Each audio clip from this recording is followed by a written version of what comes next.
Hi. Hello, everyone. Welcome. It is Summer Game Fest. Go ahead and do it. There it is. Thank you. Production. We are here after our first day on the show floor at Summer Game Fest, and we are joined by Mr. Shuhei Yoshida. Yeah! Happy to be back. Actually, first time in this gorgeous studio. Yes. Yeah. I'm so happy, and I won't miss the timing of Love and Respect. Well, we don't have to do that tonight, so that's good. No, Yeah. Love and Respect. Hang it. Yeah. So we're basically going to go from now.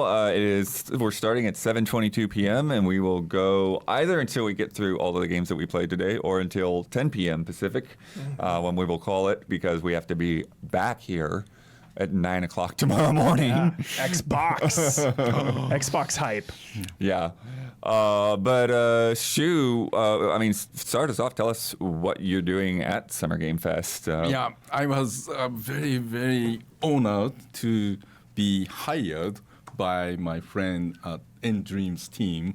They wanted me to announce their new game that happened today in the Future game show. Yeah. Okay, Yeah. So I've been working with End Dreams since the early VR days. They are one of the most enthusiastic indie developers working on VR for more than 10 years now, and from assembly to the rowing the boat game to the flat skiing game to of course Synapse. Synapse is right.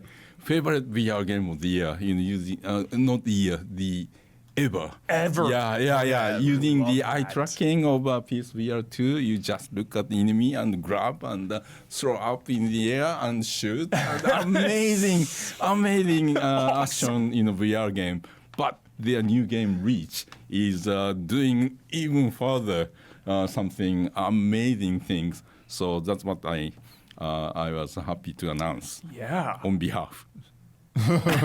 So awesome. We got Double Shoe on screen. Love this. Love the double shoe. Yeah. And yeah, you guys pulled me over to play it this afternoon, and then as I was playing it, Island Sophia came over. We were watching him. Everyone had an audience as I'm pulling and climbing. We are all cheering Daniel. It reminds me of the scene when Jason Bourne jumps through that window. Yeah. Right. That one. Yeah, it was crazy. Yeah. Yeah. I want to, maybe we skip ahead to where the footage is. Because, this is even different than what we saw. There's all kinds of floating Crazy. stuff here. Wild. Oh my gosh. Yeah. Those places. Yeah, because the part I did was kind of like you're saying. looked like very Ja- first tutorial. Jason Bourne. Yeah, Yeah, right here we here, go. yeah. This is the kind of stuff I was doing, like jumping across rooftops and, jumping through windows, Huber, and dodging helicopters and other guys shooting at me. This is really satisfying. You can prove the spine of the enemy. Oh my Predator. Yeah, this- Predator vibes. This is so different than the demo. This stuff right here is crazy. This is much later level. Yeah. Yeah, you get a lot more tools. That's not even in these trailers. Oh my god. Yeah. Yeah, this is the part I did there. The real quick where that truck went through there. Yeah. And it was very, a lot of it is like learning to do the locomotion, right? Because it's like, okay, learn how to climb, learn how to jump over a gap, because you kind of do this thing where you're sort of dashing forward, and then you put your arms out when you get to the edge to jump over. And so there's a lot of places where I would fall a couple of times trying to get it right. Smashing through the window there. That's so awesome. yeah, that feels really good. The one thing that I had a hard time with that they kept watching me fall to my death was you can pull up really quick to grab a ledge above, and that I was okay with, but then you can also do the same thing sideways, pull sideways to go across a gap.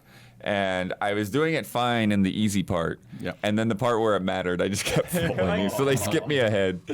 I also really enjoyed that I started shooting at the helicopter with my bow and arrow. Honestly, it was really badass. Blood. You are very good. Hawkeye Very over accurate. here. Yeah.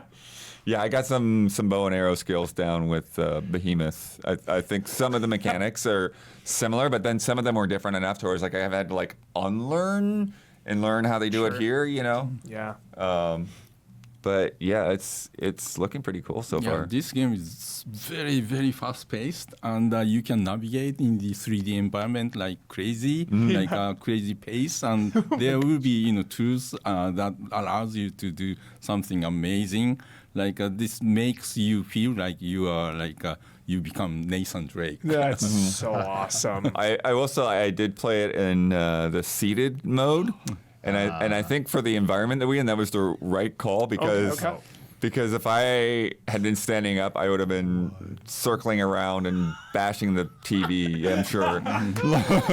Blood causing chaos. Yeah. I did, Blood. I did happen to get some footage of you. Oh boy. Turned completely sideways on the couch, just kind of like grasping at the air. Right? Very good stuff. And in the trailer, you saw the shield, right? Yeah. The Oh, shield is yeah, yeah. not just protecting you; you can throw it like Captain America. Great, Nice. great. Yeah. Throwing a shield is one of the coolest things. Always. Yeah. That's great. So were people, were other people coming to do the demo having a good time and they're acting well? Yeah. Yeah. Yeah. Nice. Some people really fast. Yeah. So if you are VR game enthusiast, this is like a dream game. Yeah. Because initially, early days, we are so concerned about making people, sick, playing VR For sure, games. for So sure. we even, devised a way that not, walking, like you have to warp, right? Jump, Oh, okay. But now you can do, very fast moving and jumping and gliding or all of these actions that, you have wanted to do in 3D action, adventure game. Yeah, I love the fusion of like the sci-fi fantasy look and then like the modern, Yeah. grounded, realistic look. It's a really cool mix. That was the other thing too. Like, yeah, there's definitely like some things going on there. Maybe I won't spoil what the demo ends, but like it's like, oh, this is a neat twist. Nice. Yeah. So Abstergo. Sick. next up, Shu, one of the games that we didn't get an appointment for was Ratatan.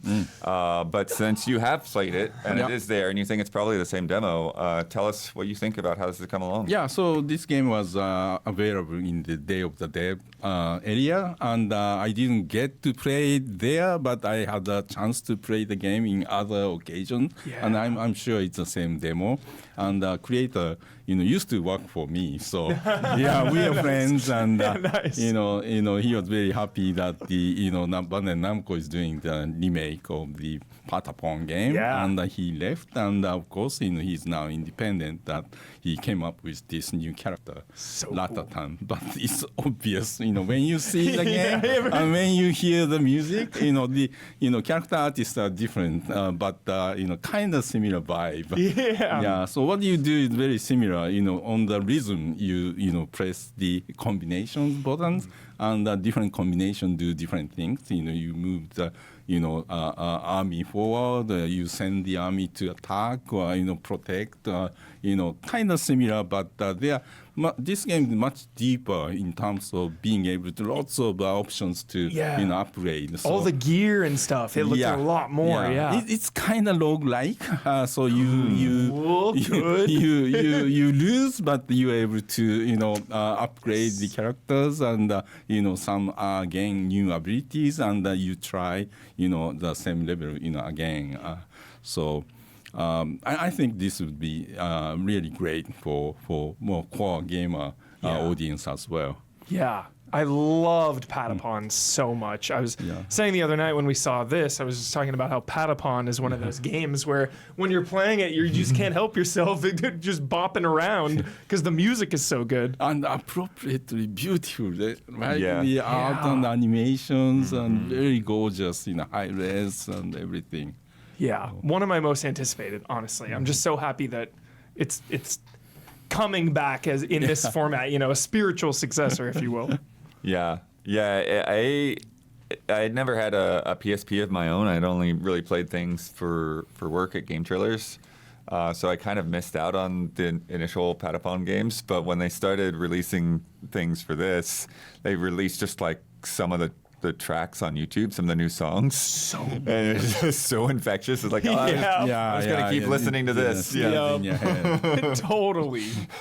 Oh, and they gave me the key pins. You know, if Yes. they're Right here. Yeah, so anyone who tried the game at the booth, Summer Game Fest, they are giving out this Awesome frog character. Oh, wow. This has Gabby's name written all over.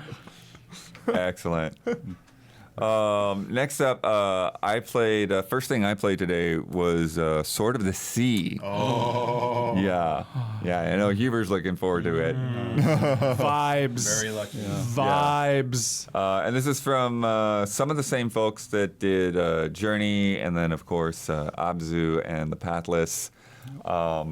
And oh man, it is such a gorgeous game, and it is a game that just feels good to just slide around and explore. How does that sand look in person? Oh, it looks really nice, Huber, because it's like it is flowing like waves, and like when you jump and land on it, it sends out a ripple.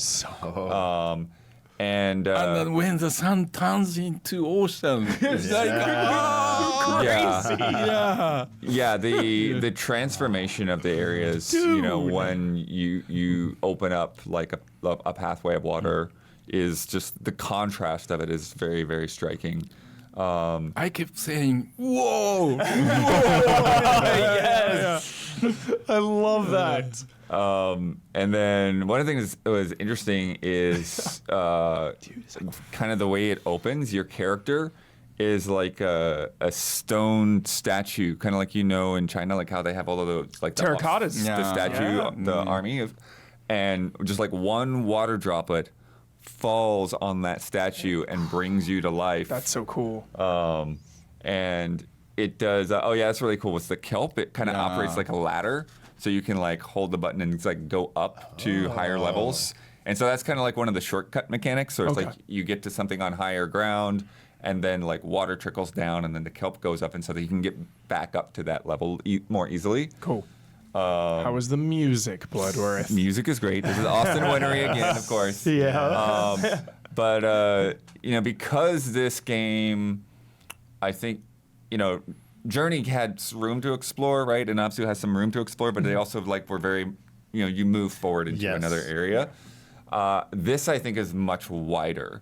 And so I think the music reflects that to where it's like, it can be more subtle, and then when you come into an area that's more interesting, then it kind of picks up a little bit more. Yeah, it's Austin, right? Austin Winter. Yeah. One of the best. Yeah. For sure. And you do tricks, Huber. Yeah. So like when you jump, you can do like a grab trick. Do you get like points for that, or a speed boost even, or is it just for fun?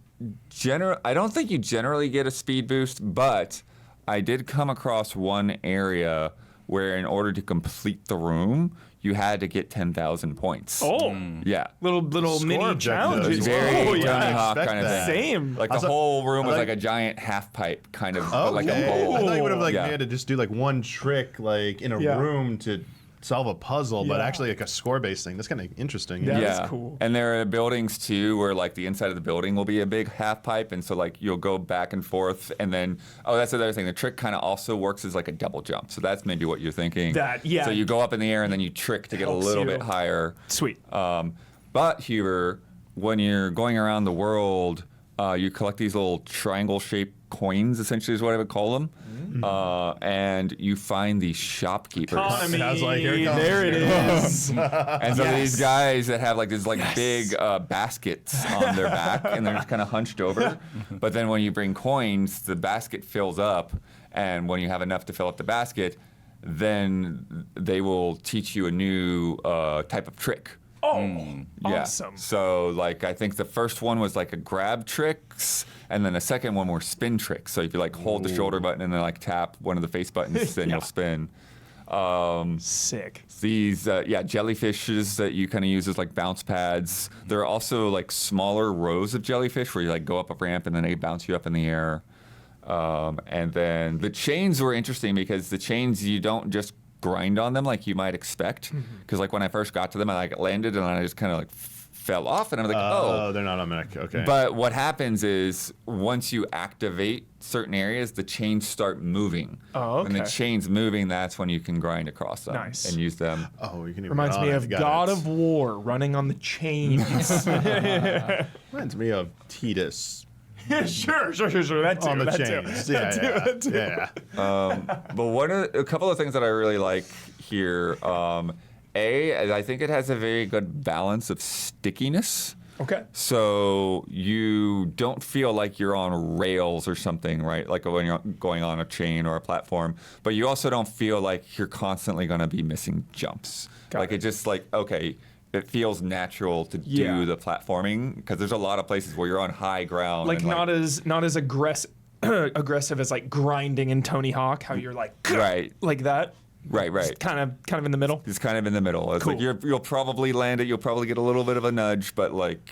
This is very forgiving, right? There's Yes. no life or anything. Yeah, but I'm saying it's forgiving, but it's not to the point that it feels like you're just locked in on a platform. Like Very you cool. can slide off at any point. And then the other thing that I think it does really, really well is that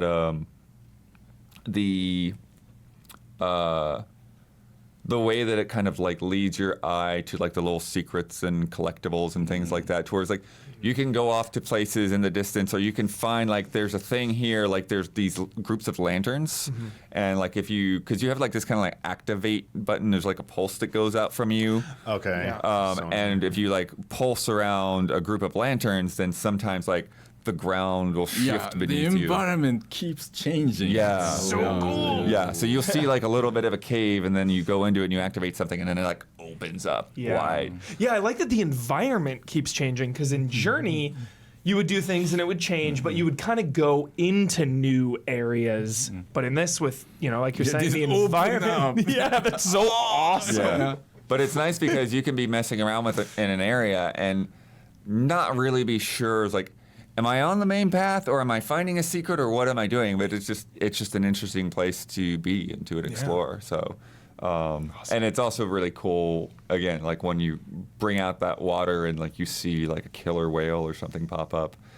And then there are also like treasure chests and things that you'll see along the way, and like, okay, how do I get over to that? Yeah. Yeah. Did you say this already? Because I was thinking about this because he was talking about it with regard to snowboarding, because I snowboard, and like the sword has a like a propulsion system on it. Do you have control of your speed, or is it a pretty consistent, just like you're going?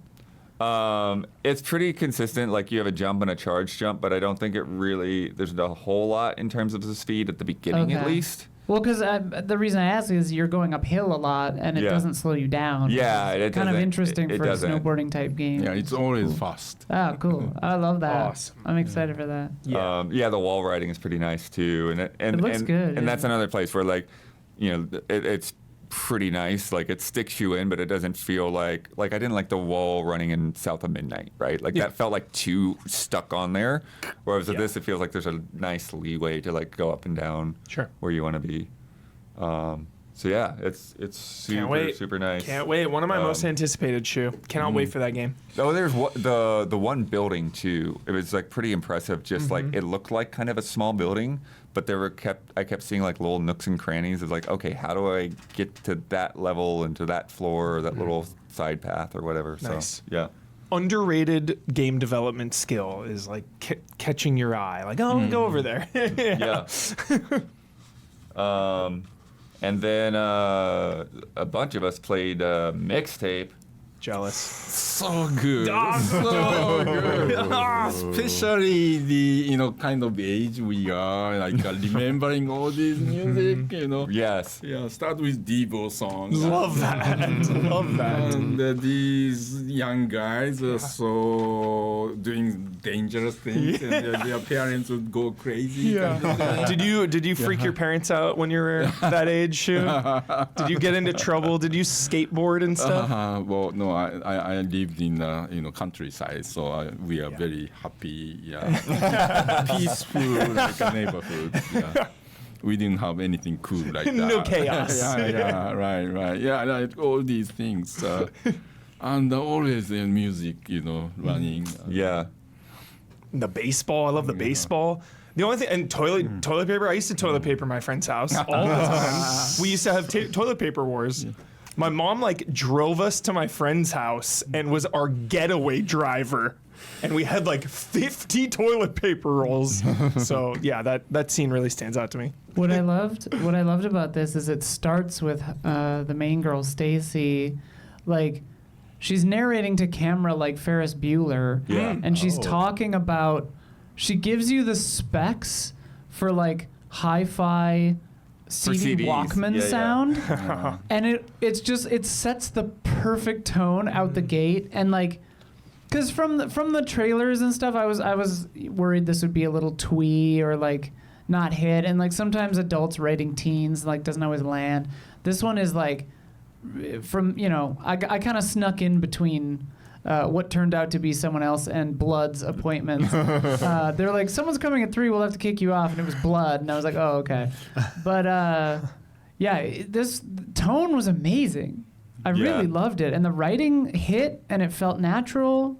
Yeah, I will And you say, can sketch. Yeah. Hell yeah. You Gotta can. sketch. That was something that really stuck out to me too, Isla, is that the writing and her acting, it really manages to be this I'm this kind of know-it-all, snarky kind of teenager, but still feeling endearing, still feeling it's not real and annoying. relatable. Yeah, That's good. Because there are moments where even 15 minutes in, you can see her facade kind of crack a little, where she's putting on this big face because she's moving away or whatever, and she's putting on this big face, but then she says something and makes herself sad, and you can tell that she just goes huh, for a second, it's really good. Another thing that really stands out to me, and I said this to the guy, and then it turned out to be one of the things he's actually responsible for. But the camera work is really great. Yeah. They do a very good job of maintaining energy in a lot of these sequences, and so it doesn't feel like just this big, long, drawn-out thing. It just feels very rich and dynamic in all of these different scenes. And the skateboarding down the road, because I grew up in a smallish town, and we would just kind of be outside for my entire youth, so it's pretty similar to this. But very realistically, you call out car when there are cars coming. Yes. And the kids are doing that, and they're all car. Yeah, it was beautiful. When you used to play perfect. street hockey. You can absolutely. jump over, right? Yeah. And she was listening to Devo on her headphone, because the kind of the conceit for the thing is she wants to be a music supervisor. Yeah, it's so great. And it's such a good setup, and you're listening to the framework for the game is sort of her mixtape that she's going to present to this person to try to become a music supervisor, right? And there are a few other songs interjected, but that's the conceit. So it starts out with Devo, and she's skateboarding down the street, and she claps along at a part in the song where you would clap. And it is just little touches like that. I was really enamored with this game. Yeah, and then here when they basically so the skateboarding is the opening credits. Yeah. And so that's even the way the credits are implemented in there are really nice. Nice. Cinematic. But then when you get to her house and 2 of her friends are with her, they're all just hanging out in the room, and then you can very Life is Strange, look around at different things that are in the room, and she'll have commentary on them. Dialogue choices or no? And not a lot so far. Okay, but they are there. I can't think of Not that I saw, any but super overt ones, but yeah. Cool. But that memory sequence is so cool. yeah, so that's the thing. When you start some of these things that you interact with, they introduce you to this whole other memory sequence. And so one of them was first kiss. Yeah. And I don't know who wants to talk about the first kiss. Shu does. Shu absolutely does. That's the game mechanic that I played for the last few months. Yeah. it's a game. Game of kissing. Kissing game. So I love humor. this. Yeah. Basically, you're looking like almost like an X-ray. It's a cross section. But full color Yeah. of like their just basically their teeth and their tongues. Oh my gosh. And you use the analog sticks to control their tongues and like warring back and forth. Oh my god. And then that's their first kiss. It's her first kiss, and because the reason it comes up is she finds a tape that the guy had made for her that Yeah. she kissed, Yeah. and then she was like, "Ruin the song for me." There's a fun she part, throws the tape away at the end. and then when the kissing minigame, you can stop it, and it says that's enough. Right, That's right. funny. Yeah. The one of the other ones that was in there is it was like putting them back to like they were like driving in the car and they were like rocking out and like Headbanging, yeah. and so like you could push the button to rock out and. At first, it was very Wayne's World. It was like just like headbanging or whatever, Yeah, and it's to whatever rhythm you want to do it. Like you can do it completely to the beat, or you can do it however. But then, like again, as I'm saying, like the way they mix camera angles and stuff, then they start mixing in these other things of like they're just like whatever will cause a rhythm, and like they'll start fiddling with the locks or Yeah. like banging on the Using a horn. pencil It's to- like, oh, then the cops show up and they all stop. Yeah, it's so good. And then they Playing get- with the dome light. I remember doing that as a teen Yeah. all the time. I loved those too because it would just cut and they would all be in different positions. Yes. And like doing very, very 80s movies, very like, Ferris Bueller, 16 Candles. Like the vibes are so right. It's really good. And then they get to the drive-through, and instead of head banging, when you push the button, every time you push the button, they yell cheeseburger. And the guy's trying to order, but they keep yelling cheeseburger at him. It's perfect. Oh, it is so good. Cannot wait. 10 out of 10. Yeah. And we did the part with the. Did you go to the Blockbuster? Did not do the blockbuster part. We did the part with the shopping cart. Oh, okay. That's a very long sequence, but it's very cool. You are running away from something. Well, the cops are busting the party, and your friend is like out of it. You're like actually carrying her at first, Yeah. and then you put her in the shopping cart. Heck yeah. But then it's like it goes like it wasted. goes like up like larger than life because like the shopping cart is passing cars. It's going on the freeway. It's just like it's you have control of the spin. Too. So it could be like spinning around like crazy, or you could like try to keep it going straight ahead, or have it going backwards, however you want. Hyper realism. I observed in the trailer, Huber, because you're so offended by the Yeah, it Blockbuster looks part. like you can control it if you want to. The person's under the influence. Pay attention to the background. It's all like, they're trying to gain their balance. Yeah. They're stumbling. Huber. Yeah. They're not being disrespectful yeah, on sure. purpose. Like when the There you go. character like knocks over all the VHSs in the video store, it makes me sad. I will say these three seem to have the utmost respect for media. So I don't think she would do it on purpose. Awesome. Yeah, she nerds out a lot about all this stuff. Even the skateboards. She's like she has comments on like skateboarding trends. Yeah, it's super good. You're right. It is like Right, I never noticed that. Yeah. Yeah, it's one of those things that like I hope they do this demo like publicly at some point because I feel like you really need to get your hands on it to fully be sold. I need to get my hands on it. And like if you're in with that demo, then you're in. Yeah. Sick. Shu. Yep. We learned about a game yesterday called Relooted Oh yeah. that you got to check out. Yeah. So it was in the Day of the Days section and looked like fast running platformer. So I started playing and the developer came to sit down with me and started talking about the dev team is they are in Africa and the dev team is composed of I think he said developers from 12 different African countries. Wow. Yeah, and most of them, this is the first game that they are working on. So it's amazing. The game played really well. Yeah. Very, very interesting and fast-paced running, and you have to strategize, how to get through these obstacles. Yeah, so it didn't feel like the team's first game. Yeah. We were talking about it yesterday and how it's like motivated heists Yeah. to reclaim these artifacts, and we just think that's such a good premise. Yeah. Like really giving stakes to the heists instead of, selfishly, in a lot of games it's like, oh, I just selfishly want a lot of money, so I'm gonna rob a bank or something, and it's like, no, they're trying to reclaim the this history. first Yeah. sequence. So it makes you really want to succeed. Like the sting of failure is going to hurt more because like there's so much the stakes. The stakes are high. Yeah, high stakes. I was gushing to this to Sophia last night. Shu, my wife, who you met today, is her dad is from Africa, and so like I was explaining this game, and I was all excited because they're real artifacts. So like even though the places are kind of fictionalized, it's like if you look that up, you'll see who's actually holding on to that real artifact, like which museum. And I think that's such a clever way to like educate people about these actual things. Totally. It's really cool, I think. This game seems really neat. I agree. Next up, Damiani, and I think Shu, you got to see it too. Yooka-Replayee, the kind of like reimagining of ukulele.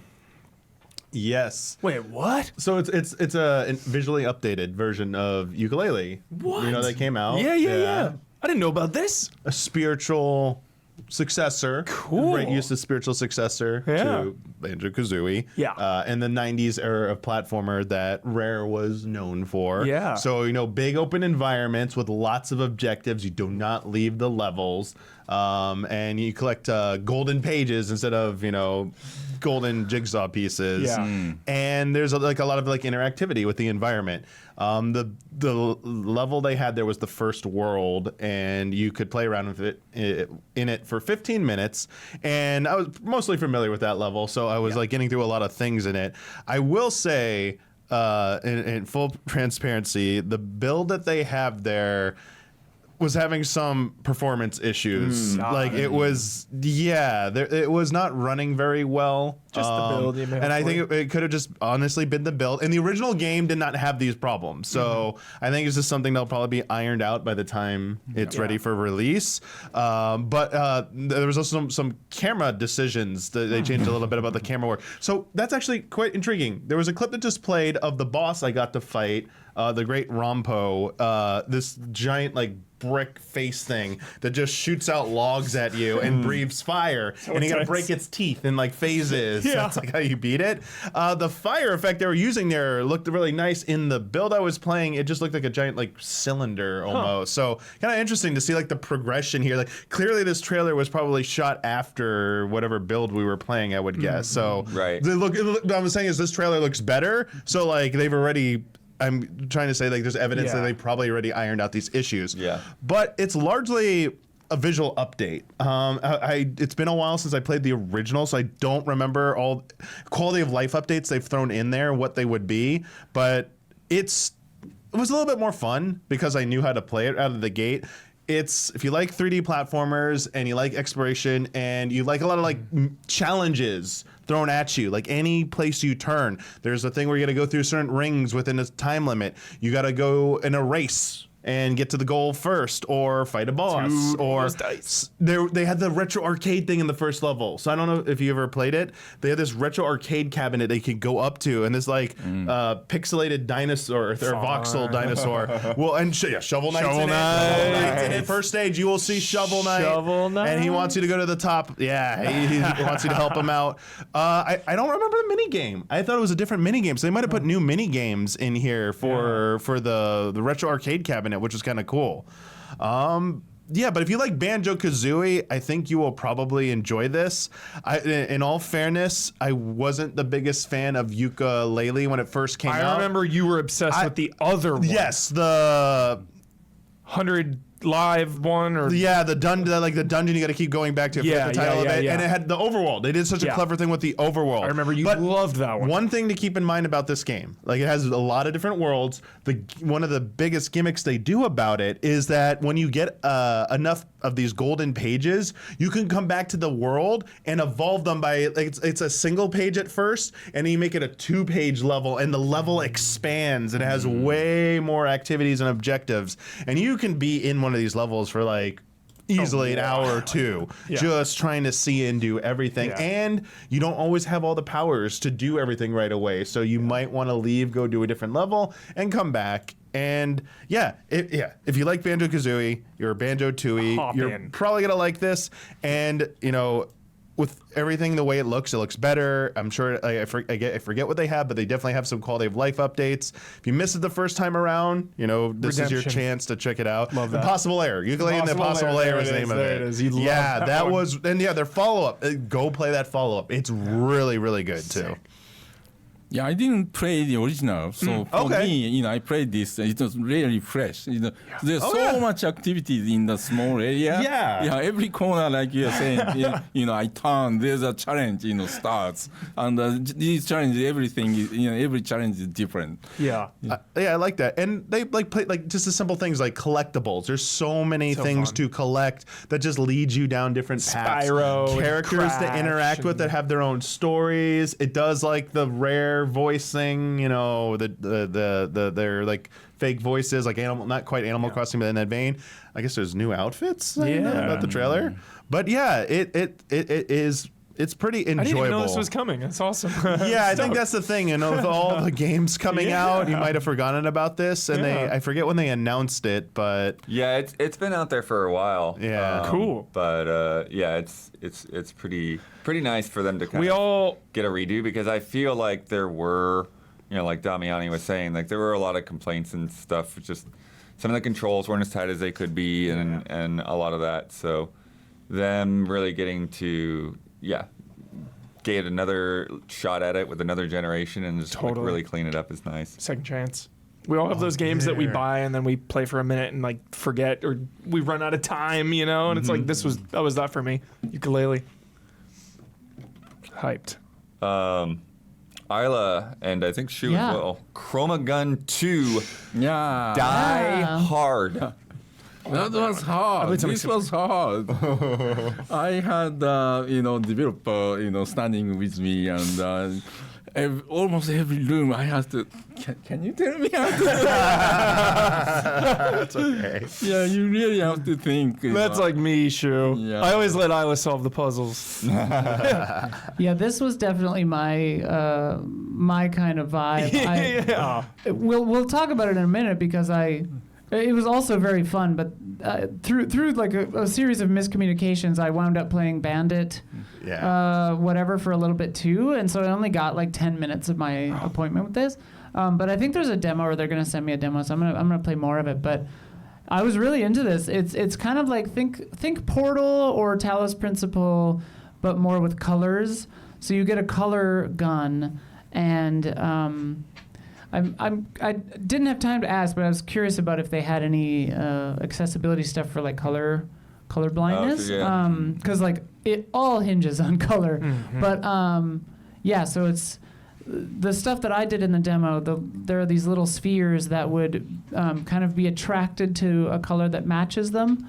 And you can change colors with the gun that you have. And sometimes you have to mix colors, Yeah, right? To sometimes- create a different That's color. crazy. That's hard. So you have I to, could like- tell blue and red create purple, right? Yeah. But when I had to make green. I don't know. I don't know what makes green. You definitely had to like remember your color wheel, like like green or yellow and blue is green, right? And then red and yellow is orange. Yeah. But then if you hit it with like 2 or 3 of the same color, it turns black, which means it won't move. And sometimes you have to do that for puzzles, where it's like you get it to the right place, but then you deactivate one of them because you have to change the color somewhere else. But that one needs to be there on that sensor or whatever. So it's really neat. I don't know. I only got to play it for 10, 15 minutes, but I really enjoyed it. Yeah, I did too. Yeah. Turned Awesome. a corner. I was like, she was playing. I was like, Isla Bay. I was like, Isla Bay. I told the dev was like, let me know if you need any help, and it's like, if I ask you for help, Yikes. shoot me in the head. Just kidding. That's awesome. No, but it was really cool. Yeah. Heck yeah. Yeah, but you guys got to play Bandit Trap in the same booth there. Yeah. Yes. Yeah. Multiplayer. Home Alone the concept of Home Alone, the game. Yeah, like they were describing it as like Home Alone meets Overcooked. Yes, right. That's very okay. That's a good vibe. So you play as either the trapper who is trying to stop the bandits from infiltrating your house or your building. They got so it's 1 versus 1 versus 3. 1 versus 3. 1 versus 3. Yeah. And you are trying to get a set amount of like diamonds within a time limit. And as the trapper, when it begins, you get like a minute, right, Isla, to 2 go. minutes. So yeah, the trapper gets 2 minutes. 2 minutes to go in there. Yo, the bandits are huge. Yeah, they're about the same size. So what you do is there are these little like tower, like radar satellite things, like they're on the screen right there. You possess them, basically jump into them, and from there you bring up a wheel that has all these trap options, and you can target certain pieces of furniture or objects in the house and lay traps in them. This looks really fun. And you see where the diamonds, the jewels are going to be, and you want to be strategic with where you place your traps. And then after that 2 minutes begins, the bandits pick where they want to land and they deploy, and then they have these chests they can open that give them gear. They can Like get like crowbars and- exactly. yeah. They have these wet different bandits. tools. Wet bandits. But also you have a perk you can bring, like one can scan furniture, and if you scan it long enough, it'll tell you it's a trap, really. And then you use one of your pieces of gear to do like a mini game, quick time event type interface to try and destroy the trap. But they will activate, like one of them you have to like you hold a button and wiggle a bit, but it will like alert to you and be alerted and then try and like attack you. Like one's like a giant hammer to just like smash you. Dude. One's like a tornado whirlwind to just blow, and they can blow you out of the house. It's like insane. You get like knocked. I got like knocked out of the house into like the ocean. It was like Oceanside House. It just yeeted me. I was like, wait, what? Isn't there a roof here? How did I go out? Well, it has like a very kind of jolly cartoon sort of a vibe, and like yeah, if you get bonked. It sends you out of the house because you're looking at it as a cross section without a roof, so the game just behaves like there's no roof. Yeah. It's like it's very heightened kind of, and as the trapper, you can like jump into a couch and like inhabit it. And so if the couch has a flamethrower, I was like inhabiting a couch and chasing Damiani around with a flamethrower at one point. This game is really fun. The Trapper won both our games. Yeah, it was funny because one of the other players with us asked about balance, and the developers think the bandits are too overpowered right now. That's crazy. I thought the Trapper. I was surprised that the Trapper was easier to understand. Yeah, I think that's it. But I think little learning curve. Communication is key. I think, probably. yeah, once you get to the point you're familiar with the game, it sounds like because the devs have been playing it so much. Sophia says the Trapper won theirs too. Hers too. It does feel like, I guess, that like once you're familiar with the game, the bandits start to maybe have the upper hand. They feel like, because like again, like the crowbar breaks down a door and you break in, and the other things like there's one scanning thing that the more objects you have in it, like the more powerful it's like. The speed it is, and it's what alerts you to where jewels are. Mm-hmm. So if you get to a corner of a room and you angle it right and you tag every piece of furniture, you can be right by the door, safe, and it scans everything almost instantly, and it's like, oh, it tells me the jewel's in here. It's like, I could see, but also coordination. Like, we're playing at this event, and it's a little, hard to communicate with everyone. But it's basically 1 versus 1 versus 1. Yes. With voice comms, I do think it will be a little bit more, definitely more balanced. And also, you have 3 bars of life, and when you go down, you have like a little bit of time to call. You're calling for help. A teammate can come revive you. Nice. And so there's a bit of that chaos, and also you're seeing these panels on the walls. The trapper can jump through them for like fast travel as well. One of the bandit power-ups that I actually grabbed because I had played as the trapper first was that it let you use those little vents, and I was like, well, those are super helpful as the trapper to like escape, because if the bandits hit you as the trapper, you get like knocked out for a second. You can tackle them too. Bandits could tackle you. It was a fun game. It'll be a cool stream. It's really fun. Yeah. Kind of reminds me of Neighbors. Like we played a little bit. Yeah. A little bit of that. But Shu, were you ever amazed at like the creativity of games every year? Do you ever think we're gonna run out of ideas? Like what? Never. Yeah. It's wild. so We didn't get their B-roll yet, so we're just going to play something that has a lot of random stuff in it. But Damiani and I got to play some Crimson Desert. Nice. This is the most complex game I've probably played in years. Oh, I played this at Yeah, you played the boss battle thing against Tom. Okay, you yeah, played yeah. a boss battle. We played a lot of stuff. Yeah. Yeah. So we were playing Oh like my. a section of story missions, so it wasn't like we were like fully in the open world. But we did get to see like some of the like dynamic parts of that. So kind of like Breath of the Wild, you know, like trees can get knocked over and fires can spread and all of this stuff. And so that was one of the crazy things is watching Damiani go through this battlefield where there's like 3 factions fighting it out, right? And so it's like you have like, you know, this side and that side, and then there's a group of bandits in between. But while they're all fighting, then there's like just trees crashing over into the road and like fires setting on other trees and stuff like that. And there's a lot of craziness in this game because Chaos. on the surface, like you look at, especially like when you look at like a lot of the character designs and like the villages and castles and stuff like that, it gives this illusion of being kind of like a grounded real world, But like it's Kingdom so Come over the or- top. No, yeah. Yeah, this game there's has no chill. So much crazy fantasy. Like even just Huber, just even like gliding. Like when they say like, oh, told Damiani to glide, I was expecting like a glider to pop out, like in Yeah. Tears of the Kingdom or something. It's like no, you have like this cloak that's like undulating, like Cool. it's alive or a something. raven. Undulating. Like a raven flying. Yeah. It's like insane with feathers, but it's your cloak. And they're like, oh, one thing you can do to glide easier is you do this thing where it's like, if you do like this strong attack while you're in the air, then like you'll basically triple jump. It's like Grovali's wind in Yeah, it's Breath kind of the like Wild. that. Yeah, it like just launches you up and then you could glide from there. It's a version of it. Yeah. But there's a lot of complexity to the combat, so like that's the other thing, Huber. This is not Souls-ish at all. at all. No. No. They're like No. you can parry things, but it doesn't feel like a Souls parry in any No. way. And it's really just like blocking at the right time. There's like light attacks and strong attacks, but then there's also like things that use your stamina. If you like, you equip different elemental things, so that like Damiani and I For had honor. That's what it was reminding me. we had of. like electrical attacks equipped, and so like we would With build up a fantasy. charge and then be able to like do like a palm smash, like an electric palm smash, and then they had Damiani doing this thing. I didn't see what the controls, because the control scheme is kind of crazy. Yeah. The Damiani was doing this thing what they were calling the wrestling moves. Oh, yeah, yeah, So yeah. you could grapple. You yeah, can like could RKO someone out of nowhere. You Yeah. chokehold them Yeah. and bring them down, or if you sprint with it, you just like lariat arm them. Yeah. Drop like, kicks Yeah. and stuff. Yeah. I was just like, wait, what? Yeah. It's like in the middle of a battlefield, just like wrestling maneuvers. Like, all right, we're just going everywhere with this. All right. Is it face button attack or shoulder button? It's a mix of It is everything. a mix, yeah. So, your all normal the light buttons attack are and your electrical attack are the shoulders, but then you can do stuff with the face buttons too.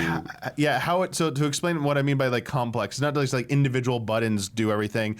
How they get around like I guess button limitations is that you hit 2 buttons at the same time. There's combos of 2 buttons. Yeah. So like XY at the same time will do something, or AB will do something, or XB will do Yeah. something. They had a on thing top of they everything told else. me It's about like, oh gosh, that's a lot. Where like if you hold both shoulder buttons, then you kind of go into this stance, and then you start fanning the right trigger and doing like this, you know, like fast-paced sword attack. Okay, I'm just gonna explain one thing. Like honestly, it was a meaty demo, like an hour. We had like an hour with it, so like we both got to play like a good amount. I really feel bad because this is a game I will say like you need to start at the beginning and do like a tutorial. Like you really need to spend time getting familiar with this game. Just trying to drop you in, like. Hats off for the how trying to explain all of that in that situation, because like that was like a little bit chaotic. But there's this mechanic just to illustrate how complex this game's like button inputs are, where it was raising a flag, which was later used in a boss fight for a mechanic, right. where you have to push both the L3 R3 at the same time to go into like this magical stance. Yeah, then you could hit kind of go into like a telekinesis then you mode. hit Yeah. square and X at the same time, and then you target the flagpole, and then you mash X to lift it up, and then you hit triangle to grab grab it, and then you aim with it, and then you can throw it or plant it. I'm like, how many button combinations do you just to raise up a flag and then play? I was like, why not just hold square? It feels like they're definitely going for like some kind of like more like visceral feel, like, oh my gosh, I'm doing all this. It's like intense and crazy, but at the same time, it's like I just want to hit X and pick it up. It's like So I mean, it's a direction. You have to play it to experience it. It's definitely something you should try out, but. There was just in my mind a little bit of frustration in terms of like, please, but you did the boss fight using that, so I'm curious how it felt. Yeah, well, it still point, felt kind of difficult because you had a limited amount of time. So I want to talk about some other stuff too. But I do, since we're on it, I'll talk about how the boss fight works. So by the time you get to the boss fight, there's this guy with big armor and a big shield. I think I fought that guy. And he's in this like throne room. And there are like these stone pillars in it. And while he's fighting, he can knock some of these stone pillars over. And when you're attacking him, you can see that like you're not really doing any damage. But if you do get a good parry in on him and use something like your strong moves, then you build up the stagger. And then once you've really built up his stagger, then he'll kind of like be out of breath. That gives you enough time to go into telekinesis mode, grab that stone pillar, and then use that stone pillar as a weapon and just smash like almost half of his health. Seems cool. So it's a neat idea for a boss fight to use your abilities, but I also wonder like how well will people pick up on that? Yeah, because there's a learning complex curve. Without somebody telling me that's what you need to do. Yeah. This town is really beautiful. Yeah. Oh, yeah. No, the game is. The scale is insane. The game is You can gorgeous. kind of see like the character models, like they're a little less technically impressive, but as soon as you see like the giant battlefield with like hundreds of like people fighting on it at the same time, like I get why they went with this direction. Cool. And it's kind of crazy because they were telling us to maybe run past a lot of stuff to get I think to that's objectives. one of the things that I think kind of brought for down the demo, because it was clearly designed to where you can't fight all the enemies, and she even said that like they're just going to keep coming. endless spawn. They said endless spawn. Yeah. But to get to like the next point on the battlefield, I think it's kind of like, I think in a way it could be a little bit comparable to Dynasty Warriors. Yeah. To where it's like you have to vibe. go to a place on a battlefield and accomplish an objective, and there's just lots of guys in the way. Nice. And so every once in a while you need to sort of clear them out, or they're just going to be a hindrance. And so that was the thing, because we had a limited amount of time, we were just running from like point to point to point, and we would have Damiani. We'd have some guy on a horse just like harassing him. Just like come up behind him and like poke him with a spear every once in a while. For miles on a horse. I'm running past everyone, and I stop for breath to like, because you have a stamina meter. I'm like, let me recharge stamina here. Boom, pokes me in the back. I'm like, what? Leave me alone. But yeah, like if you stood there and like fought everything, you'd be there for hours on that battlefield. It's like insane. One thing they do have though, it was kind of again like over the top kind of crazy fantasy thing, is you have like this arrow that you can pull out with your bow that essentially is a flag for like mortar fire. So you can just like get it basically like airdrop fire on them. Literally rain fire down on them. I don't know if you could get hit by it yourself if you were like too close to it. I felt like the one time I used it, I was in the middle, and I thought I don't think you can get hit. I either got hit at the same time, but it looked like I got hit. But if you had other things that blow up because of it, you can get Damiani. So Damiani had a part of an objective where he was supposed to take out this watchtower, right? And there was like all these explosive barrels at the bottom of the watchtower. But then somebody shoved Damiani into the barrel, and he died. But it checked off the box. Nice. So cool. I like this town a lot. I love this town. I always love these old like medieval fantasy type. Yeah, we didn't really get to walk through something like No. this, unfortunately. We got to walk through like an encampment guys, at though. one Yeah. point. we saw a couple of those in one of the camps. There were giants in here too, like there in the place we were at too. So I'm kind of curious about what's going on there. I don't know if you have any kind of character customization or not. The character in the demo, at least, was named Cliff with a K.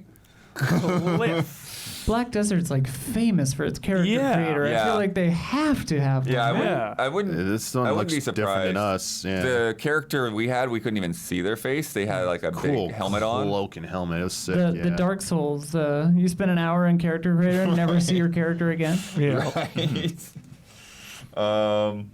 I don't. Did we talk about the Damiani got to shoot some? There's a part where he had to shoot cannons. So like fun. you can see Oh, the enemy yeah. fortress. It and really you had feels like aim an the cannons. It feels like a single player MMO. You know, obviously it's in the Black Desert It's connections, very not but Black Desert though. for It's- sure. But yeah. it's still like everything I'm seeing. It definitely looks like MMO-y, but single It player. feels like large scale, like Yeah. like a siege game where you feel like you should be commanding legions and almost like RTS, but like you're controlling a character and you're like in the thick of it yourself. So if you took like control of an individual character in these large scale battles or in these large scale towns, yeah, that's also an interesting way to Chat interact. says there is no character creator. You have a main character. Okay. Okay. Wow. I mean, interesting. How you talk to some people, you have to like hold down like I think it's L1 to like focus in on characters and then it prompts you to talk to them. Yeah, I think there's a So- lot of things like that Yeah. where it's just like because they said like the audio's not polished yet as well. Yeah, And they just- I think like things like that But- where like context proximity is just Yeah. it just needs to be tightened up some. Yeah. Yeah. Like, and if it's coming to PC, then like you'll definitely be able to like clean that Yeah. up on your own customizations. One of the things that they were saying, just like initial story setup wise, is like you're part of some band of mercenaries, but you all got split Yeah. apart. So you know you get intel from this commander or whatever that one of your guys is nearby, and so you're just basically like trying to follow his trail and reunite with him. Your Resident Evil squad you like or whatever.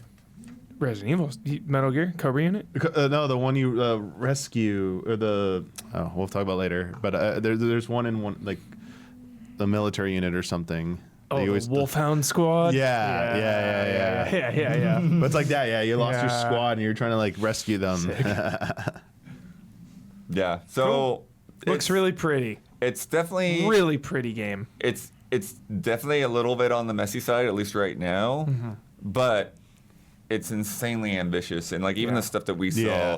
like it's nothing compared to some of the things they put in these trailers. Like there's just so much going on in these games. Well, the fact that they have these Yeah. huge open areas and yeah. Oh yeah. also Here we go. the- Like you're wow. like Breath of the Wild stuff here. What in the we didn't world? get to do that, but yeah, look at that. That's insane. Dropping into this enormous This is map. bananas. Yeah, and the fact that there's interiors too, like really detailed, beautiful interiors on top of all this is really impressive. Yeah. Jeez. I'm like suspicious of this. What wizardry is going on here? Yeah, what are they doing here? What is this? Yeah. There's oh my the club. God. Yeah, that's what it looks- Undulating. Yeah, look at that. It reminds me of Doctor Strange when he gets all the skeletons as the cape. Cool part. It's so crazy. The vibes just keep on changing with this game. Like Yeah. earlier when he was walking, Don and I were like, "Oh, this seems all grounded," and then there's like a huge giant guy, and we're like, Yeah. "Oh, okay." It's Yeah. like Berserk. Yeah. Just kind of like sneaks up on you. Do you like fantasy, Shu? Like fantasy settings? I cannot tell much difference. yeah, similar. Fantasy, Yeah, for sure. Yeah, my brother never got into fantasy too much. Just like, But this character looks good. Yeah. When it's gliding. for sure. Love a good stealth kill. There we go. Knowledge acquired. Brigands. Love it. We got to get Don next. He's right here. He's ready to go. Yeah. So. Okay. Is this what we're talking about? Yeah. Yeah. Buckle up. Is he going in there, or am I just swapping with Buckle him? up. No, we need Huber here for this. Okay. I'll get We off gotta the mic. talk to You Huber guys can get about to my this. seat. Okay, Don, you're going in for blood. We got to Okay. get your reactions to something. Shu, have you played the newest Mario Party Jamboree? Mario Party Jamboree? No, I just watched the trailer.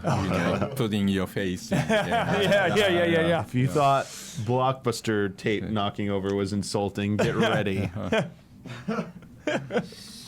Oh boy, I can't wait to hear Don's perspective. Yeah, here we go. Don's reality of this thing we played.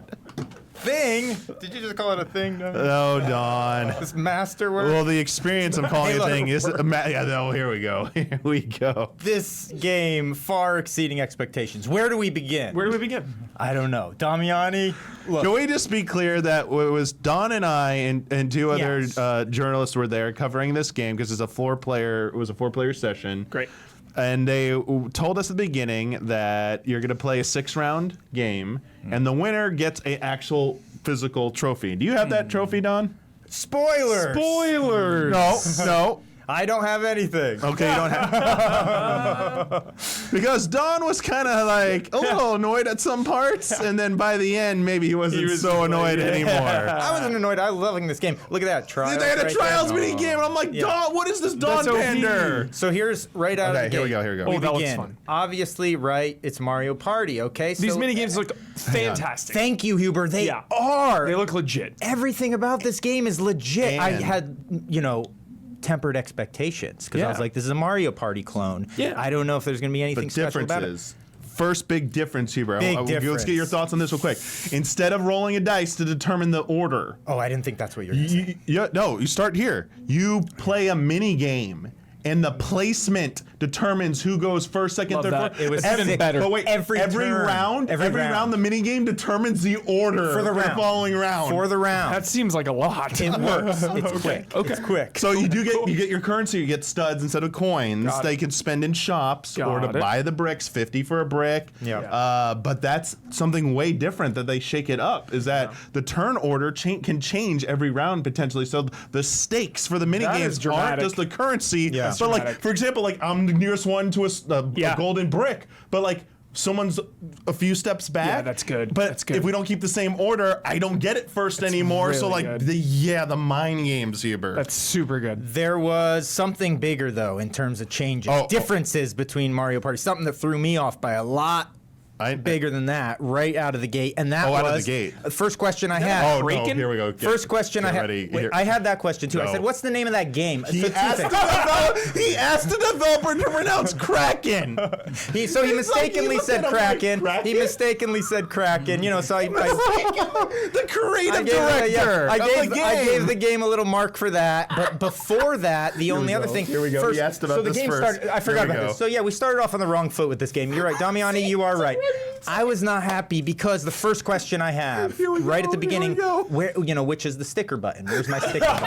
I said, "Where's my sticker button? I gotta start hitting the sticker. I gotta get it where the game's going, So I gotta start hitting the sticker. No sticker button. So they don't have stickers in He's this already game. angry. So that bummed me out. And then after that, he said, Kraken or whatever, Kraken. He said Kraken. So See, I he can't was even. in such a bad mood. And at so this I point. was bummed, but we started playing then, round by round, and immediately what I started noticing was what you said, Huber, the mini games first and look foremost, good. such a Yes. central part of this game. Oh, yeah. They're fun, they feel good, they're simple. A lot of them are things we've done before as mini games and other games, but they were executed well here, like the trials, motorcycles, side by side, Yeah. motorcycle race. You like the physics of The that one. You physics said felt great. It was really slow. It was like a slow down feeling, but Yeah. the physics felt very nice. The momentum you'd get and everything like that was legit, like Trials. You know what I mean?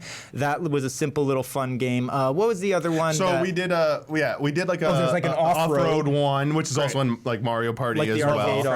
off-road. We had Shout out to the off-road arcade Again, game. yeah. We The had like physics, a- though, the feeling of it a was just skiing one where you're going down like a Lonely slope. Mountain Yeah, style, but you dude. only have like left, right, and it can get a little tricky. That was pretty cool. Yeah. Oh, the looking at blueprints for making Legos, and you got to remember this was it's fun. it's like memory. This was fun. And you got to look at the pieces that they have, and then it takes away the blueprint and goes, Yeah. which piece did you not see? So they show you an and instruction. they get like, more complicated. a bunch of pieces. Yeah, and then, there's like 3 rounds, and the third one is like huge set. That was super Did you get any fun. WarioWare vibes or just Mario Party? No, it was mostly Mostly Mario Mario Party. Party. I didn't Got get it. any WarioWare Got it, got vibes it, from got any element of this game. Got it. Just Yeah. making sure. So the map, we got to do the pirate themed map. Yes. So it has mostly the same things you'd think of, Huber. You can land on spaces that give you studs, coins. Takeaway studs. There's shops. There are penalty. There's event ones. Cool. So the coolest thing about this in the nature of Lego is that there are some spaces you can land on where you get to choose what to build on the map. Whoa. So like a pirate ship or a cannon. Yeah, and it'll be like a section of the map that gets built in this one little area. And that's it. You pick one or the other, and that's it for that whole match. But then each time you replay that map, you can build those different options anywhere. So each time you play the map, you actually create a different map, which is kind of neat. That With is the same, cool. you know. Yeah. Are you a Lego man, Shu? Do you build Legos at all? No. No, same. Never, Same. never, Same. never, never dabbled. Same. You can I'm not a Lego man. you can land on spaces that give you the items. So like you have like a slow roll. So instead of a dice, it's like 1 through 8, and it randomly highlights the numbers, and then you hit it to stop. Slow roll just goes in sequential order, very slowly. Yeah. You can add on like +5. You can get what's called Lucky 8, which turns all Hard the- eight, dude. Hard turns all the one number 8s. and Immediately activate that one. The game changer, Huber. Yeah. You can get something called reverse, which lets you go the other directions. Let's say like That was super cool. the RNG was put super the cool. golden brick behind me. Next turn, you're first. You can I don't use want to play reverse. this. I don't want to play this. Oh, wait, it's wait for good. the best part, Huber. The best part, real quick. This is the real quick. Huber, when it's all said and done, there's what the result is when you finish the final round is the final result. There's no random, bonuses. no bonuses, Huber. good, that's good. But Yeah, the I last liked round it. has I liked it. chaos. The last round has a lot of. We got to random talk chaos. about this last round real quick because the Okay. chaos was unbelievable, right, Damiani? We're Yes. talking about this last round. Yes, no. I just we want have to say I lost over the course of this game. I lost 4 golden bricks. Damiani was ahead. He was ahead of this thing. I lost 4. Here's the thing. First of all, I want to say the nice thing about this setup, because it was 4 of us and Damiani were next week, and they didn't know we were actually Damiani were aligned. So me and Damiani sort of had a secret alliance. Like we weren't doing anything.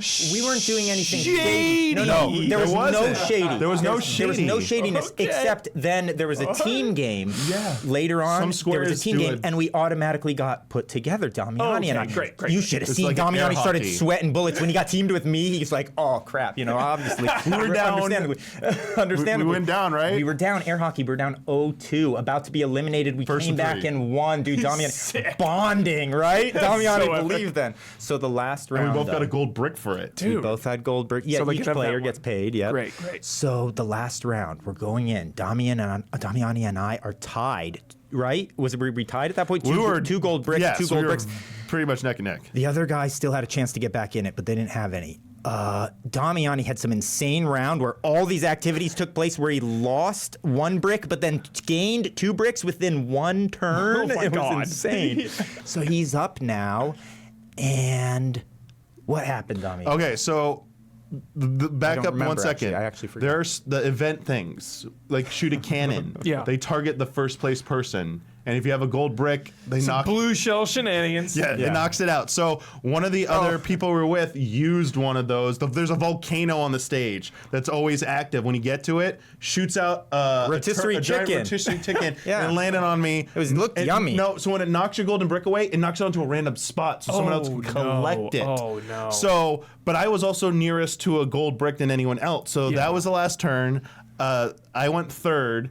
I got the golden brick next to me that I was planning for, but I burnt my +5, and I got a bunch of like a 13 basically. Got the gold brick that I was planning to get, and then was RNG allowed me to get the one I lost. was and put it insane on my path. RNG So I going went on, from I dude. had You should've 2 seen bricks, lost 1, went down to 1, and then gained 2 and up to Went 3. back up by 3. And then Chaos. last My turn, heart is last roller turn is coastering. Dawn. Yeah. He's nowhere near a gold brick, but every So, you round certain squares change properties. Yeah. Right in front of him. They change it to these like chaos RNG squares, some of them.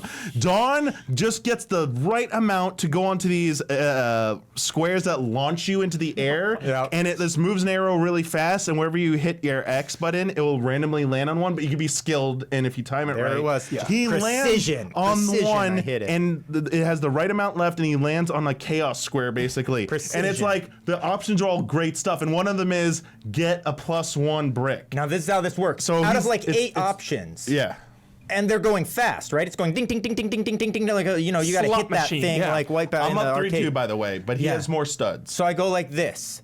I say, this is everything, all or nothing on this moment. Love it. And I look at All Damiani. in, hard I tap him. I 8. say, Damiani, look at me. And I close my eyes. I'm the captain now. And first I look at the thing and I'm looking at tick, tick, tick, tick. Then I say, Damiani, tap him, close my eyes, press the button, and it hits the gold brick, baby. Everyone in the entire play floor was cheering. Yes, Damiani. Crowds were gathered around. All of SGF clap for The him. entire SGF. What a moment. Gathered. What a moment. And we raised together, Damiani. There- Damiani and I. There we go. Let's raise it up, Damiani. good. We brought it home. We brought That home is a trophy. good piece. Golden trophy. Oh my gosh. So we can mount that somewhere in the studio. That is so good. Look at that. Hold it up by your head, Don. Look at that. That is really good.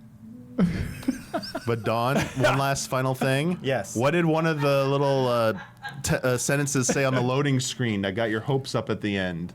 It said something about the stickers. Please don't misuse the stickers. Yeah, it was some It said, nebulous please sort don't of. misuse the stickers. So they My heart started pumping right there. Yeah. My reputation started. So they're Maybe they'll there add 'em. Maybe they'll add 'em somewhere. later. yeah, they're Yeah. calling me out. They just it knew felt very Dawn was personal. going to be there, and they removed them. It felt Absolutely personal. removed them. Yeah. Love it. Yeah. So. Well- Anyways. Can't wait.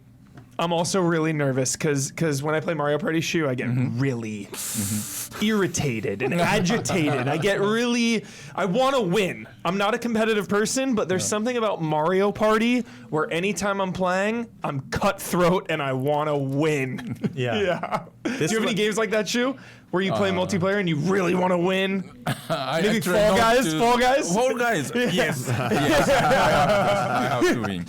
I have to show that I can play games to my daughters. Yeah, I'm nervous about this one because I don't want to get angry. So you like this game? I liked it a lot. Shoot, I wasn't Yes. expecting much at all, but like the mini games were fun. It looks really pretty. The graphics are cool. Yeah. Building the little modules, it just had more than I expected, you know. And this, other than stickers, you know, they can pop that in there somewhere later, right? Sick. Yeah, I was Awesome. really impressed. It was a blast. Heck yeah. Shinobi. Oh boy. Here we Bro! From one potential great to another. Do you want to start? You want me to start? Start it off. Where do I? Oh my god. No, seriously? Seriously, everybody? Yeah. Get hyped. Oh, Yes. look at this. Dawn and I walked away from This this actually is a masterpiece. buzzing. There's no way Literal masterpiece. a trailer can't communicate No. how much is right with this game, dude. It feels so freaking perfect. Immediately, from no the notes. second you Zero start notes. racing across the grassy field, that Yep. Shinobi thing, you just feel it's like yes, Unbelievable. Yeah. Yeah. So it starts out, we played level 1 and level 3. Level 1 was in the village. There's a little bit of story. You know, characters are talking to each other, not a lot. You get I was right into the skipping all that action. stuff, yeah. You get right in, and everything flows so well. The way you move, the way you jump, you can do a little wall run, wall jump. wall Yeah. climb, wall jump, All like, that.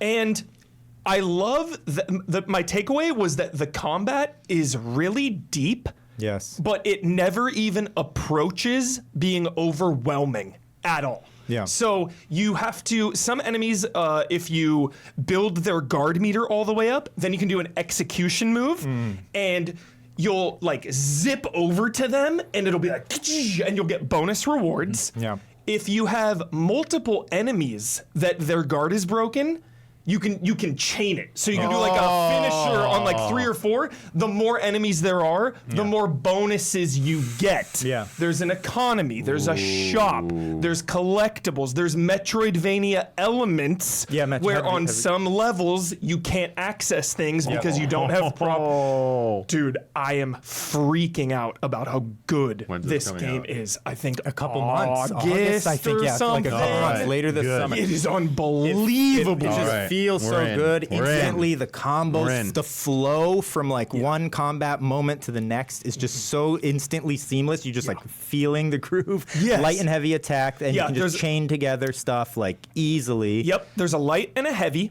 The And a dodge heavy roll and a that- kunai. Yeah. The heavy and the kunai build up the stagger, so you want to do that. Okay. Light attacks build up your combo meter. The combo Okay. meter never goes down unless you get hit. Oh, And there okay. are some bonus perks Okay. where you have to have a certain combo meter for the perk to be active. It'll be like if you have 15 Yeah, hits sub badges, So yeah. there's that. There's an ultimate move that looks like friggin' Axel Streets of Rage 4 where like this fire dragon over the comes whole in. screen, yeah. And then in the bottom left, that's your skill tab, and then below the health, you see that little meter. That's your charges on those. Yeah. One of Okay. them was like a flame breath, Yep. and then another one Like was a really cool. Water. So those are your. It was like a water parry. So yeah, see like that. So it's your ninjutsu, Your the ninjutsu, big yeah. ones, the scrolls basically. Yeah. Scroll moves. And then the shop. There were just all these trinkets you could buy. Yeah. And then we fought like this boss who had this bosses. big. He had like a big spear, flame spear. He was out of control. He was like leaping up into the air and then leaping down. Yeah, nice little challenge, but a nice Yeah. little escalation of challenge. And the thing is about each individual battle, each little series where you just battle a few guys, like there's very few characters that just take a couple hits, but like there's quite a few characters you come across where you're like, you got to do a little combo here that takes a second to battle. You know, it's not you're just slicing through, moving through the level. It's like you can have some nice strategy, so it's just very satisfying. It is and the impact of all the hits, The hits feel so good, right? Yeah, There's it's a just like- double jump and an air dash. Yeah. Yes. There's like a charge punch you get, and that can like break walls open or like barriers to go through. A little bit of puzzle platforming as well, like kind of go up here to hit the switch. That'll open up another path, go down. So everything is right with this game. And then the look of it, Huber, it's just beautiful. Gorgeous. Like again, Streets it of looks Rage nice in 4 the trailer, vibes. but you see it there with your eyeballs in person. The depth on the backgrounds and the layers, all these atmospheric kind of things, tons of like fog and blowing debris and just like mist and just everything. There's thick atmosphere you can everywhere. knock enemies like into fire. Yeah, it's the type of thing of like we were trying to go fast because we wanted to go as far as we could in the demo, but I was like, if I was playing this on my time, I'd be taking knee after knee after knee after knee because the backgrounds are just beautiful, you know. And then lots of little interactive things. It's like simple different things you can do. They have barrels, red barrels. You can hit them lightly to like have them a timed flaming, so they're gonna blow up. But then if you do like a hard attack, it like kind of makes like an uppercut, like Launches flame it. thing. It just launches it and makes like a melee attack with it. You know what I mean? Okay. So little multiple options of like how to interact with objects Very in the cool, environment. very And cool. some give and take with the passive abilities and stuff. The trinkets. One of them was like the kunai now passes through an enemy, so it can hit another person. Okay. But each kunai then costs 2. Yeah. So A little bit Dude, of I- trade-off. a little bit of a trade-off. I just saw for a second they used the glider. I didn't even use the glider, No. did you? And then, No. so there's a glider. Dude, It's like, Oh. yeah, the gameplay is fun as heck. Yeah. It looks sweet. The music, I mean, also, it's just like this thing was hitting on all cylinders. all of it. All Yep. of it. I was freaking out, and then I was like, okay, maybe I'm just hyped. No, Like, it's a I need to calm masterwork. down.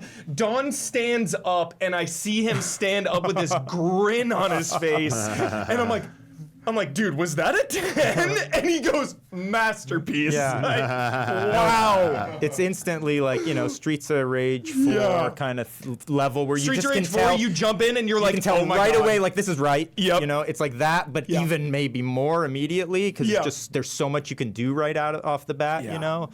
Sure, are you hyped for this? Did you play Shinobi back in the day? Or? Shadow Dancer. So far, I don't remember playing. Yeah, it's been a long but time. this animation looks so nice. Isn't it Yeah. nice? The world and just Yeah. oh gosh, and it looks. I know, I kinda, haven't played Shinobi since like the PS2, like Oh, 2002 that one. That Yeah. one with the wall, right? So the long scarf. Yeah. Yeah. I've gone back a few times, Virtual Console and all of those things, but mainly Shadow Dancer. But never has there ever been an obviously Shinobi that's like this finessed. Yeah. There's a button to hop over things too, so you can run and just like, roll hop over it roll over these like seamlessly, barrels. yeah, You can and- do it with enemies too to keep your combos going. You can hit them and like roll over them and then like. And the air dashes, Oh. dude, it's so insane. fast and It's fluid insane. and fun, dude. Yeah. You just want to be like, I want to Yeah. engage in combat nonstop Yeah. because this is awesome. Do you know the background of the developer?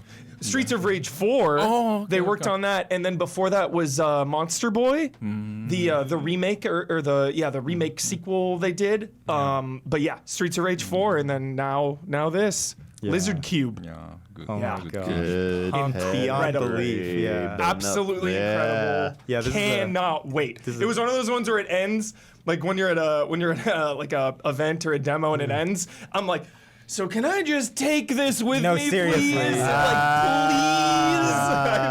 want to play. That was me Yeah, at Astrobot last yeah, year. yeah. I didn't want to leave. So yeah, put it on the top of your radar, everyone. Oh yes. Unreal. Do not skip. Very nice. Yeah. What a treat. Yeah. Swap out for now, Don, but we'll get you back What here a in a minute. Hi, Alrighty. Don. What a treat. What a treat, dude.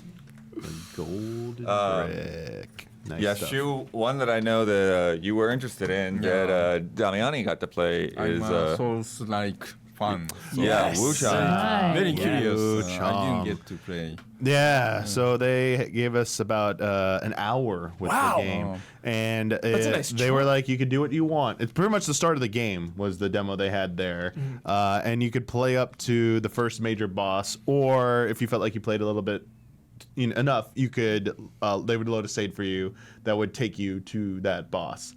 I just played through and eventually got to the boss, so I didn't spend a ton of time with the boss, the boss fight, but I definitely played a lot before. I thought I was gonna play like 30 minutes and then rush and be like, all right, switch over to the boss. Yeah. It's like, nah. Yes, definitely a Souls-like for sure. Sure. But one very important difference, the first biggest important difference, is in especially in FromSoft Souls games. When you hit like remedial enemies with certain weapons, especially big weapons, they have that impact where they get knocked Poise back. break. I mean, there is that system. There is Yeah. poise break in this, but just like the stagger, Yeah. there's almost no stagger on even like basic enemies. So when you Oh. hit them They and just they're keep- attacking, they they attack will through. keep attacking you. Now you can certain weapons can block. And if you time your swing right, you can deflect and parry. You can actually parry. But if you're just wailing away and an enemy does their wind up and you're already like wailing away, it'll either be pure luck that you parry it, or they're gonna hit you too. So you're exchanging damage as you're fighting, and it's sometimes you're not realizing, oh, what my health bar is just going down. So be aware of that if you're more used to that style. I love those little Yeah. intricacies with Yeah. all the different Souls like games. Shu, like I played a lot of Kazan earlier this Okay. year, and that one is so dodge and parry heavy. Okay. You know? So this like no poise or no stagger. That's an interesting. Yeah, element. and I primarily play FromSoft ones. I don't Yeah. play any of the other Souls likes, honestly. So it took a little bit of while maybe just like to get over that because I just really hadn't been used to that. But the other thing is the weapons. So you can equip 2 weapons at a time, and yeah, there's some crazy weapons in this. Wow. I got to use, so you start off with like a 2-handed sword. You can get an axe. So the 2-handed sword is more fluid combat. I would say like it's the bread and butter weapon, default weapon. Then you can get this axe, which is slower, does way more damage. It also has the pure block. Sword can't block at all. Parry? It has light, strong. You have light, strong attack, and then you have like 2 kind of like special attacks. Got it. Like your divine skills, basically. You can do them raw, or there's this mechanic where if you dodge at the right time, her arm, those feathers, they will glow. And then that's like a charge of that you can use to enhance one of your like skills, or use magic. You can equip spells as well. Got it. And one of them was a magic blade that was kind of like a ranged attack, this blue kind of like dagger that you just like tossed from a distance and did good damage. But also like the sword, you kind of like this like lunge attack where you spun around twice. Yeah. And it would be enhanced if you like had an enemy attack you, dodge, hear the sound, see the glow, and then execute it right after. Yeah. There weren't any like backstabs or anything like that. I was trying to Okay. like look for that, but The like visceral attacks. yeah, no visceral, Yeah. but like enemy. There are visceral attacks, but from poise breaking. Got it. Not from sneaking up, as far as I could tell. Cool. They do have the jump off and lunge attacks, which are really strong, and you'll be proud of me, Huber. There's a mini boss. The first mini boss is in this little cave area, and there's like a ramp that it has to come up to, and then you're on a ledge. Yeah. I just let it walk up the ramp, jump down, hit it with the RB lunge attack. It poise braked it, did the visceral attack, knocked it further down, walked back up, and let it just come all the way back up. And I was just sitting there like smiling and like, come on, let's do this. But couldn't do any cheese with the boss. The boss was a flat environment. Yeah, there wasn't any opportunities for that. Enemy types, like they got. She's got a cool vibe, too. So I the like thing is, you're fighting humans. Whoa. You are like cursed, basically. You have this disease that's incurable. That's why they call it the feathering. And everyone Okay. is like afraid of you. And so it's normal humans mostly that are attacking you because they call you like monster, freak, demon. And like some of them, like when they do their attacks, it's like they have their own stamina. There are these like monks with these staffs that attacked me. And then after they finish, they go, let me catch my breath. And then like they get back ready to attack. I'm like, oh yeah, they give them humanity. Like it's like there is some personality to the enemies. I like They have the that. range filled with guns, with explosive barrels, one shot. Too close to him, my whole health done, dead. I was like, you gotta be kidding me. So like, it is punishing. Like sure. it does have the difficulty. You can get caught in a lot of easy deaths by not being careful, not being methodical. The other really Careless. cool thing about this, I was talking about the multiple weapons you can use. There is a mechanic called like a weapon turn. When you have one of those charges, you can push in the L3 button and it will change your weapon automatically in a combo and help you extend into a more powerful combo, which is really important on boss fights when you're trying to like build up poise break them. Shu, what's your main weapon in Souls-like games? What do you prefer? Well, I like axe. Axe. Yeah, sick. I had a two-handed sword. By the end, I had a two-handed sword, axe, a bow staff, like a flag staff. Yeah, like range, Wuchang, nice dude. range, Sick. and then a single sword, like a one-handed sword that was just like more fast-paced than, but also had like a. It felt like I could equip something else, but I wasn't quite sure. You have items. You have like healing flask. You have like kunai that you could toss out as well. Other things, there's like some curse mechanic when you or madness mechanic that when you die, you like gain madness, but you can also use items to trigger that as well. They have, instead of bonfires, these little altars that you could pray at, and they don't inherently reset the enemies. You have to choose an option to go into like this dreamscape, which will refill your flask, basically reset the enemies. The other big difference is your souls, basically the mercury orbs that you have, this currency. You spend them to upgrade like in a skill tree. So you have like the weapon disciplines. I see. They have levels, and you level those up, and then. When you spend any to level them up, you earn this other currency, these like red orbs, that then unlock the next progression in that skill tree. And eventually, so they're new moves or extend your combos, but eventually they'll give you like raw stats, like increased strength or increase another stat they can spend on. So it's a little bit different. You're not just going in and like spending souls and like picking categories. It is more of a skill tree system. So Okay, kind of like Wuchang. yeah, Sounds like. it is okay. I'm not You have, familiar like, with a that. big old skill gotcha. tree And it expands. You get more weapons. You start Yeah. to see as it branches out, and that's like kind of cool, honestly. But yeah, you really cannot forget to upgrade those because like you'll be underpowered. Yeah. Like Death works the same way. You can go pick up your orbs. They look like a little blue puddle that you can get, and then the boss. So this boss fight looks so simple. This like mass Never dude is. is like just like taunting you, and he's just got this big weapon. He does these like stomps and kicks up dust in your face to like blind you, but also can like hit you by scooping up. He like scoops up dirt and like hurls it at you, lunges at you, got good range.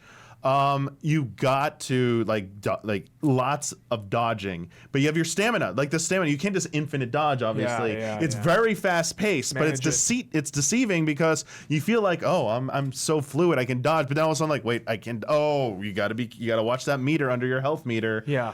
Around 50%, it changed like into like a phase change where it like imbued its weapon with fire and just like does this giant fire AoE and burns the arena. And now it's like blowing fire at you. It's like hits do like fire explosions. It's like, oh my gosh. I got to the boss, I think, a little underleveled because my hits weren't doing very many damage. But like I was like being able to dodge it. Yeah. It was just taking More a of long time. attrition. So that's why I felt bad that I didn't load into the boss fight save because I think they had leveled up the character to be the appropriate level. Got But it. hey, that was part of the challenge there for sure.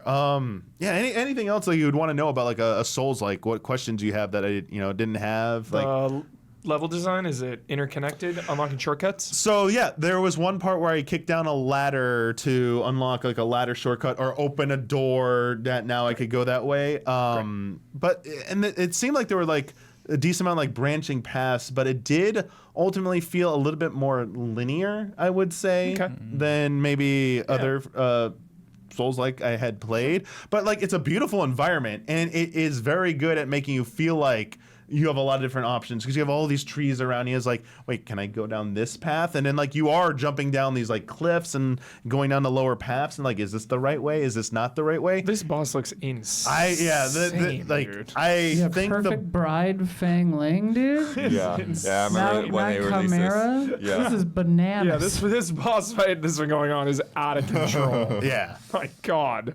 I mean, some of the regular enemies, their attacks are like they're very well disguised. Like the wind up, they do the slow wind up. You're like, okay, when there's one enemy right before the boss, it like raises its hands. I'm like, okay, what are you gonna do? And then it just ran at me and grabbed me. Love that. And then like it was started doing like a status ailment on me when I was like, oh my gosh.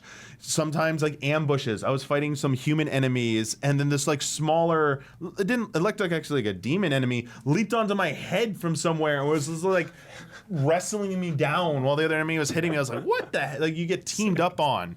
So like they do That's coming up, do too. a lot of Wow. those hidden enemies behind corners or break through a wall. Like they have a lot of that too. Sick. Yeah, it's pretty That's fun. good. So you play as this set character. Yes, you can. question. They showed like different costumes. I didn't Yeah. see how to change that because those. Oh yeah, because I would wonder about picking up like armor. Yeah, sets I and just had things. like I had slots for weapons, I had slots for items, I had slots for spells, and then what was it called? Not something to like infuse your weapon with certain traits that you could get. There were these items. Elementals. Yeah, essentially. One was like you take less damage while you use this weapon, and it didn't look like I could. I didn't see any like smithing system or anything like that. If you're wondering about that either, but I didn't see like a gear system in that menu. But I didn't really dive into any of the other menus other than the skill tree menu. Sick. Sick. Yeah, it's fun. Looks good. This, Oh, she was pumped. this OMUT. is the hardest game. that What?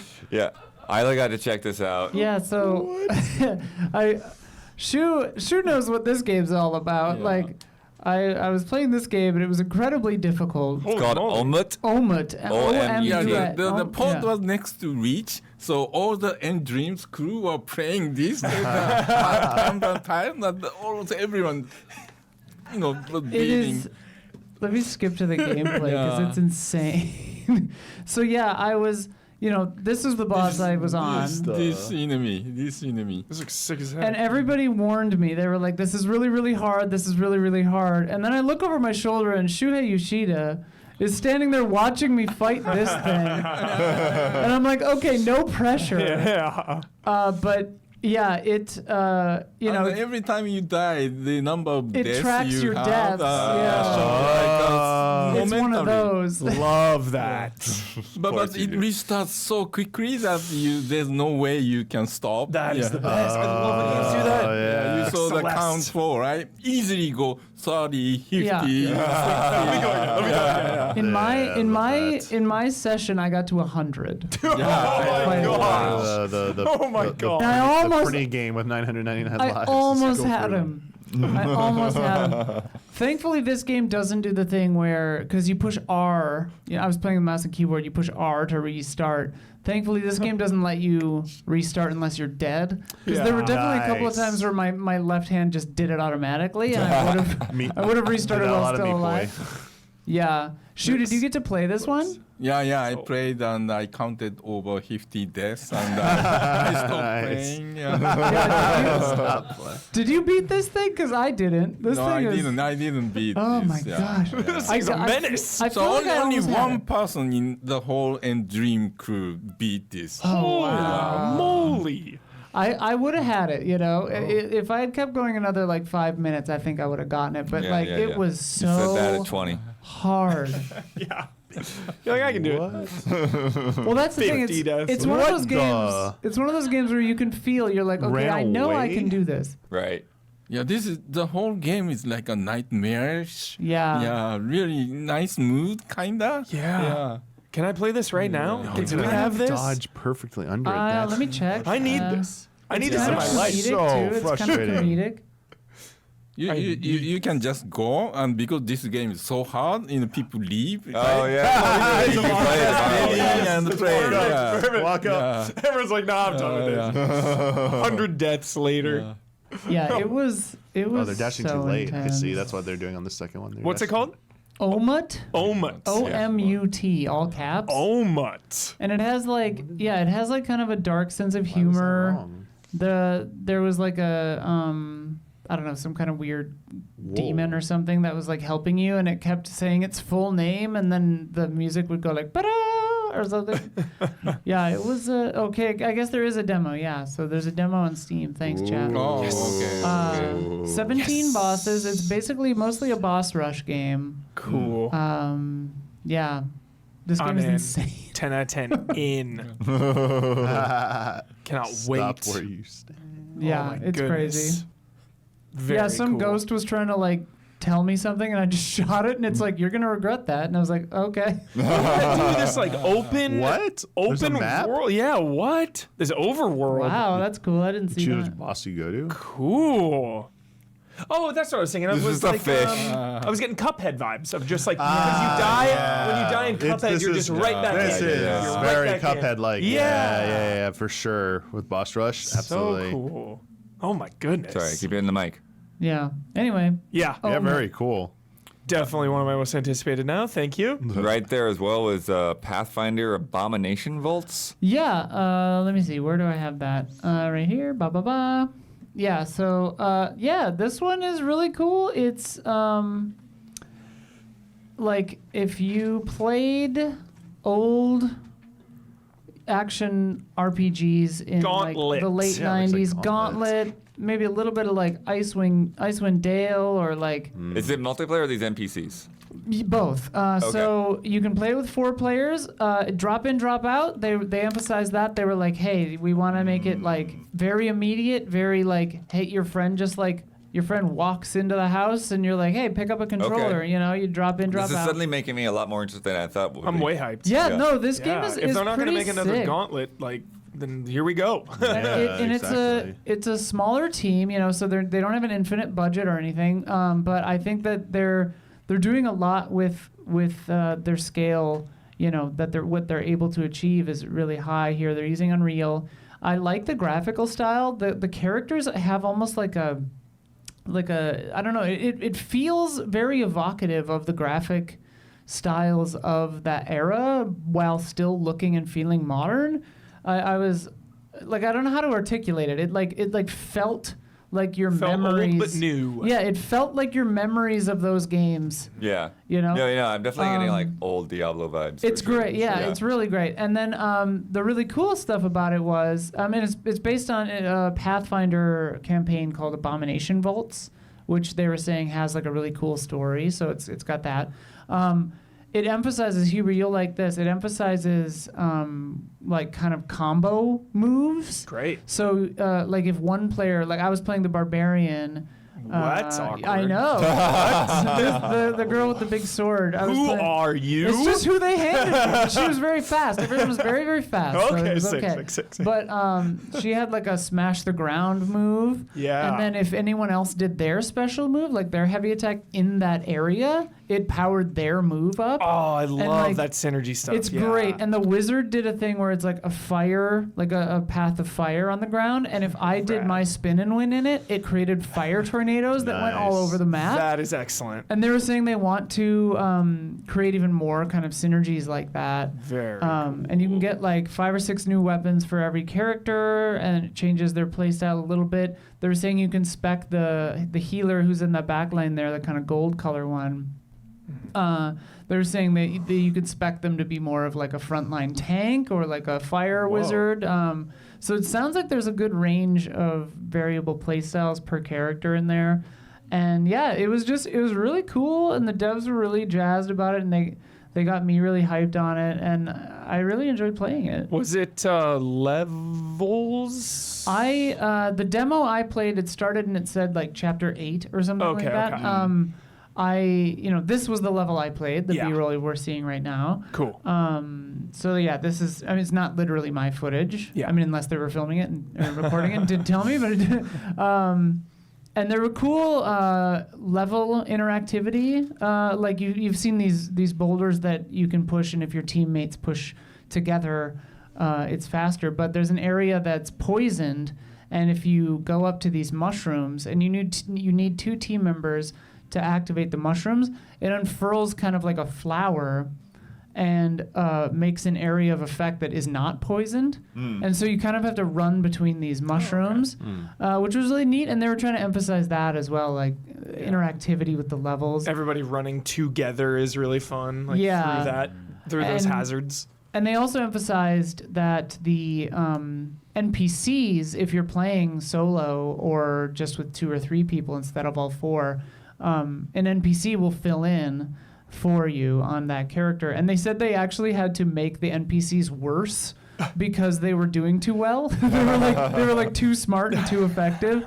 So to make them feel more human, they had to be like, okay, tone it down. But what's cool about that is you can push the D-pad and switch characters. So if you're playing solo, they'll run themselves, but you can swap to any of the characters whenever you want and play as them. So that's pretty cool. Thing is crazy, yeah. Yeah, it's really neat. I really like the vibe of this one. It was cool. I didn't know what to expect, and I've played a little bit of Pathfinder, the tabletop game, but that was 100 years ago. Cool. So yeah, this is really jolly. I liked it a lot. Yeah, it looks sweet. Nice. Always down for co-op. Yep. Well, especially... here's the poison mushrooms part. Yeah, especially Huber. Gauntlet style. Co-op. Yeah, for real. Down for co-op. You got to check out update for Darktide. Yeah, I did. Which, dude, had kind of, kind of controversial launch or whatever, but it sounds Slow like... launch, I would say. From what I've heard, that like they've really addressed a lot of like, the community concerns and stuff, and now they've got like new classes and stuff coming out. This is the 18th update since launch. So they've been chugging away. All of that stuff has been free also. All of it. This one is paid now. It's like $11 or $12. But everything that's come before, new modes, quality of life, revamping systems, all that stuff. Yeah, because the progression was the main thing that people were like, "What? Okay, I've done a few rounds, but to what end?" The onboarding is different, like to make the story more coherent for everybody. Like they've done a lot of work. And I tried the new class, to the Arbites. I'm not a Warhammer lore master, so I apologize. But he's explaining it, and he's like, "Yeah, you have a dog companion, blah blah blah," and he's like, "Yeah, basically you're like a super cop. You're like an elite cop that doesn't take any shit." And That's I'm like, RoboCop. and I'm like, "Oh, so I'm Judge Dredd? Yeah, Judge Dredd. I am the law?" And he goes, "You said it, I didn't." Legally distinct Judge Dredd. Peach trees. Yeah. Oh my god. I'm into this. The pander was so real. I booted up, and I'm this class. He gets a shotgun and a mace. Okay. And I'm like, "Oh my god, I'm so pumped about this shotgun." And he goes, "Yeah, we're buffing every shotgun in the game." And I'm just like, "Yeah." He's like, "We're buffing them all." So yeah, you have your shotgun, your mace. You can do a charge with the mace. That's like your special ability. You also have landmines that you can throw down.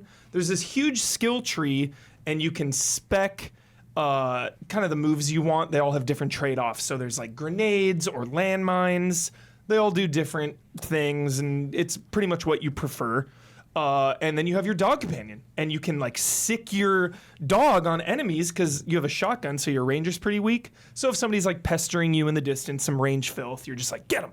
And the dog will lunge at him. The dog like pounces people. It's really out of control. Tons of cosmetics.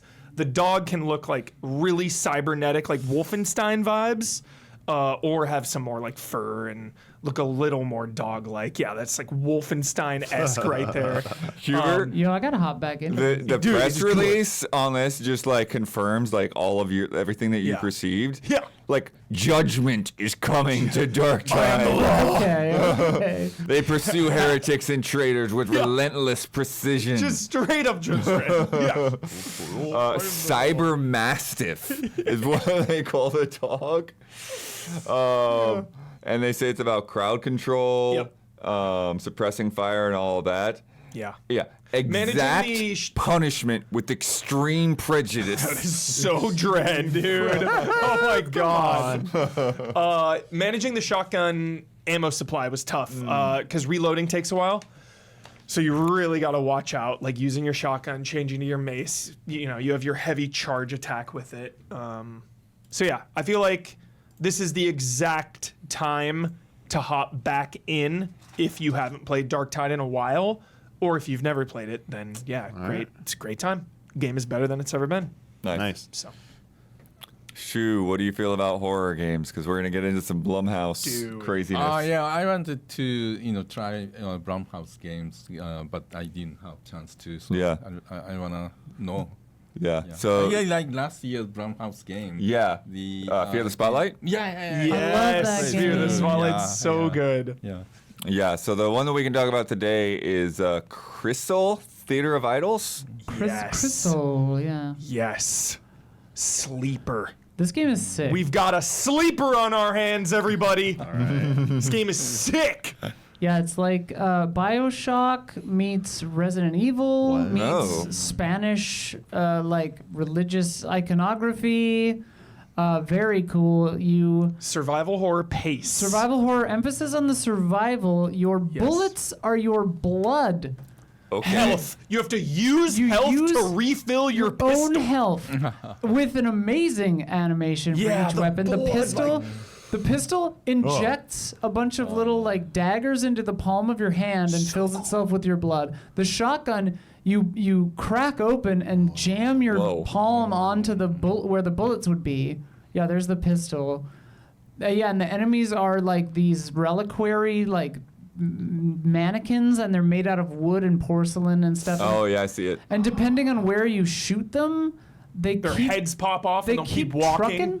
Yeah, like, but also like one time I thought it was like, okay, you got to do them 3 or 4 shots and they're fine. One of them I shot off its head, shot off its leg, shot off its legs, shot off its arms, and then its torso was still coming after me. So insane. And I was like, my God. Yeah. Get out of here. Absolutely insane. This is really good. Yeah. The demo was like 15 minutes. Very, total. very brief. So really brief. But it had good stealth. It had good exploration. The Yeah. environment's really cool. It felt very genuine. The dev was from Spain and has a lot of Spanish like imagery and inspirations. Yeah, a little Really bit cool. like Blasphemous, maybe. Yeah, A little bit. Sure, yeah. There's definitely a lot of Gotta get religious... to the church to compare. Yeah. And the so you heal by feeding on the blood. You like suck the blood off of corpses. Okay, that's what we saw. Yeah. And so, like, if it's a chicken, you get 1 pip of health back. If it's a horse, you get like 3, and if it's a body, you get like 4. Otherwise, yeah, right here, this thing draining. So badass. So very like Soul Reaver kind of. So cool. But if you also can find syringes of what's called mermaid blood. Yeah, mermaid blood. I want to know the lore about all that. I was really intrigued. This game is sick, dude. It's really sick. This is a winner. I'm so pumped. There's also like a knife and a parry that felt really tricky in this situation. Never used it. Yeah, I went to go knife one of the puppets, and like 4 or 5 bullets took him out. Dude, I hit this puppet like 15, 20 times. It was insane. It was like pretty much useless. And then I just didn't have a chance to try the parry. Do they style. say anything about it? Or is there like maybe like a purpose for it that's not just like killing dudes? I mean, Maybe, the fact that yeah, your health maybe. and ammo are tied together, Yeah, you might it was- be better off Yeah. like not using you. Every time you fire a bullet, you're using your health. I wonder if there's like a parry blood to open them up, economy. and then you use it like you use less Oh, shots, maybe. to Maybe. get the like. But they hit hard too. Yeah. Like if you get hit by like twice by the normal scrubs, you're done. And then there was a little the survival horror element too of the puzzle solving. It was like we had to find a Bolt cutter, bolt baby. cutters, classic bolt cutters. course. You know, go Of back to course. the area you were in and but then there was a giant machine that Yeah. started following you around. Some pursuer And so you had enemy. to be really quiet to get back to the gate to get out. Yeah. And it was following you around. But what was cool was You it could was cheese like, it. Nice. yeah, you could crouch and it couldn't hear you. Or but like you go indoors and it just kind of is like, yeah. But it taunts you. It like talks to you. Yeah. It's like you'll pay or like whatever. I don't remember Yeah. what it was saying, but like it was really cool. Yeah. Yeah. And then there's an economy too. You can Yeah. open cash registers. There's money, whatever that does. And there's another thing called essence, which is what you get because and that was something they emphasized is that the enemies aren't made of flesh and blood, so you don't heal or don't get Yeah. ammo back from Yeah. them. You get essence, and that essence is used for some other thing later that wasn't in the demo. But yeah, there's money and essence and blood. You will bleed 2025. What a slogan. Yeah, this is a winner. Big time winner. I'm in. Nice. Yeah. I moved a couple of things around, Isla. Yeah. But Huber, I got to check this out at the Game Awards. They had a trailer there as well. Thick as Thieves. I know, like, you know, you love heists. I love heists. You I love immersive sims. I do. This is like a multiplayer immersive sim heist Yes. game. Yeah. Is this the Warren Spector one? Yes. Okay. Yeah, how does Every- it play? Hands off. Yeah, it's still hands off. Oh my Hands God, off. okay. They played it in front of me though. They played it right next to me, so I got to see a whole match go Well, that's down. nice because when I saw it, Yeah. I just watched a video of a match. So that's Yes. Everything they said, the design philosophies of everything were good. Okay. Good philosophies. One of the main concerns always in a game like this, what stops people from just like sprinting everywhere like maniacs, you Yep. know? If you're causing too much commotion, it'll leave red footprints on the good. map. Oh, right. Yeah. So then you'll know like there's someone there or someone has been here, so it alerts your presence basically. There's also little safe areas, like communal areas when you're just walking on the street. You can just you don't have to hide or anything. You can just walk there. It's 3 players only.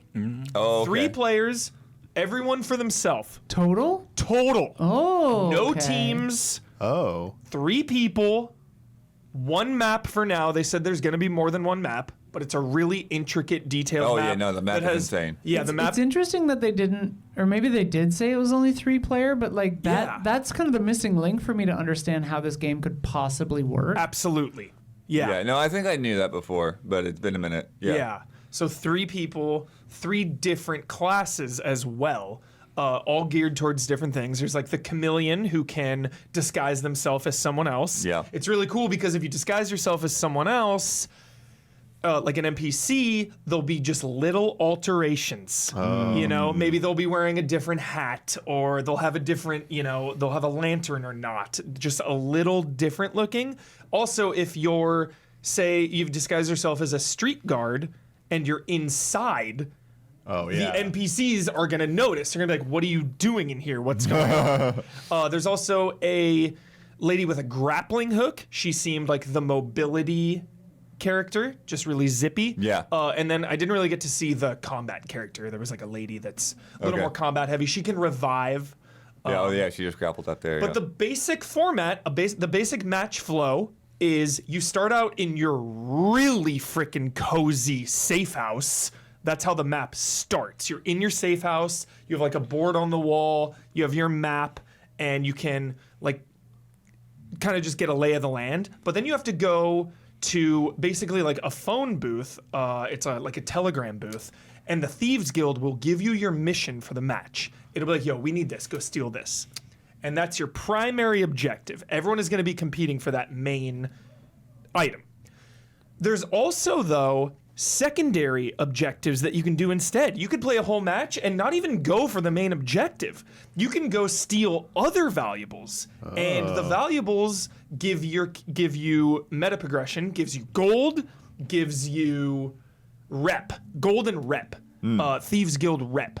And whoever gets like the most, it just depends on what you get and how you get out of there. And then you can like stash some items. There's a lot of risk versus reward. You can like stash a item in a trash bin or whatever, but you have to like guard it. It's like it'll alert people, one of those situations. It's like, oh, someone's messing with this over here. And yeah, that was basically it. There's a cool lock picking mechanic, just like kind of goes around and you hit it or whatever. Yeah. If you fail a lockpick, it makes a ton of noise. Oh, no. Also, that's actually really cool. really cool. And if you alert the guards and an alarm goes off, lockdown, dude. All the doors lock, all the windows shut and lock. That's really important. Yeah. So they've also said that if you're playing this game and you're not like fully adapting and immersed, they have failed. So they have a lot of like the burden and the responsibility. Like everything they were saying was just so on point. They were like, yeah, we never want any player to have the entire map downloaded. Like that's why we change layouts. So like, a sewer exit maybe will like not be there one time, or little side paths, little hidden levers to open up secret passages. Because you find clues as well. You can go to like apartments and find clues and steal keys. So there's really a lot going on here, and it really does sound promising. And I like the 3-player aspect because it feels really intimate, and it feels like you can kind of play your own game. You know that there's 2 other people out there, but the map is big enough to be like, I'm going to be on my own for a little while and kind of just explore, and maybe I'm going to go over here and steal these things, and the other people are halfway across the map, Right. So it has like a little bit of single player in there too. So how you win or lose? So if you have to steal the thing, and then there'll be, once the main item gets taken, then in the map they showed, you had to go to the train station, and it was a countdown. Yeah. It was like the train is leaving in 8. You You have to extract. So the train is leaving in like 8 minutes, and then people know that too. Okay. So maybe they'll go to the train station. Exactly. Yeah, they try to cut you off. Yeah, but then they said too, when all that's going down, someone else like went to a place, stole a bunch of different loot, and then got out another way, like another side door. Oh. Yeah. That's interesting. So It kind of 'Cause that reminds was- me of Dead by Daylight, actually, a little Yeah. bit, where it's Yeah, like, a little bit. you've got the main exit, but then you've got those like Yeah. little hatches and things. yeah. And then if you die or get caught or whatever, you lose it all. That was a worry that I had. Yeah. That alleviated a worry I had that it would be kind of like that Hood game where Yeah. it was like everyone ended up just waiting for one team to do it, and they just Totally. ambushed you at the end to take Oh everything. gosh. Totally. And it was like That- not perfectly executed idea. Yeah, that did happen at one point. There was like an ambush that went down. It was really crazy. This like chameleon, like, was in disguise and then got out of the disguise and came up with a blackjack. I mean, I think that can be good, but Yeah. that just became the entire meta of that other game. Yeah. So I think they talked about how they give Warren Spector like builds every week. They do check-ins, and they're just really about the immersive sim aspect. They said the words immersive sim 25 freaking times. They were all about it. So Oh yeah, I mean Warren in particular was like so bullish about it. It's like the future of immersive sims is multiplayer. I'm like, okay, I don't know about that, but okay. How long is one match be? it was like 15 minutes. Oh, So wow. not insanely long. Well, It that's was, pretty good. just enough to really get in the zone, in the vibe. And it was really pretty. I really liked the visuals of it. Gave me a little bit of Dishonored vibes, just kind of the aesthetic. Yeah. So Well, continuing the year of the heist, promising. Isla got to check out Snap and Grab. Yeah. Yeah. Okay, so first things first, I really like the style and vibe of this game. So it is you play as Nikki Nevada, I think her name is, something like that. And you you're a famous photographer, but you're also a heist, like a thief. And so you scope out a place by taking the photos, and then you lay out the plan of how you're going to do the heist by putting your photos in a certain order, and then you watch. In the case of the 2 heists I did, your Lagoon actually goes and does it. the way that it worked in this was like I had to steal like a key from off of this frozen ice statue. That's your goon stealing the thing. Got it. So I had to steal an apartment key. Yeah, very Carmen Sandiego. Had to steal an apartment key from an ice statue, and you could turn the lights on to melt the statue, which I tried one time. You could crush it with a chandelier, which I did another time. Hitman vibes. Yeah, and so you kind of you see what you need, and you put the thing you're trying to grab at the end of the plan, and then you look at like how you need to distract.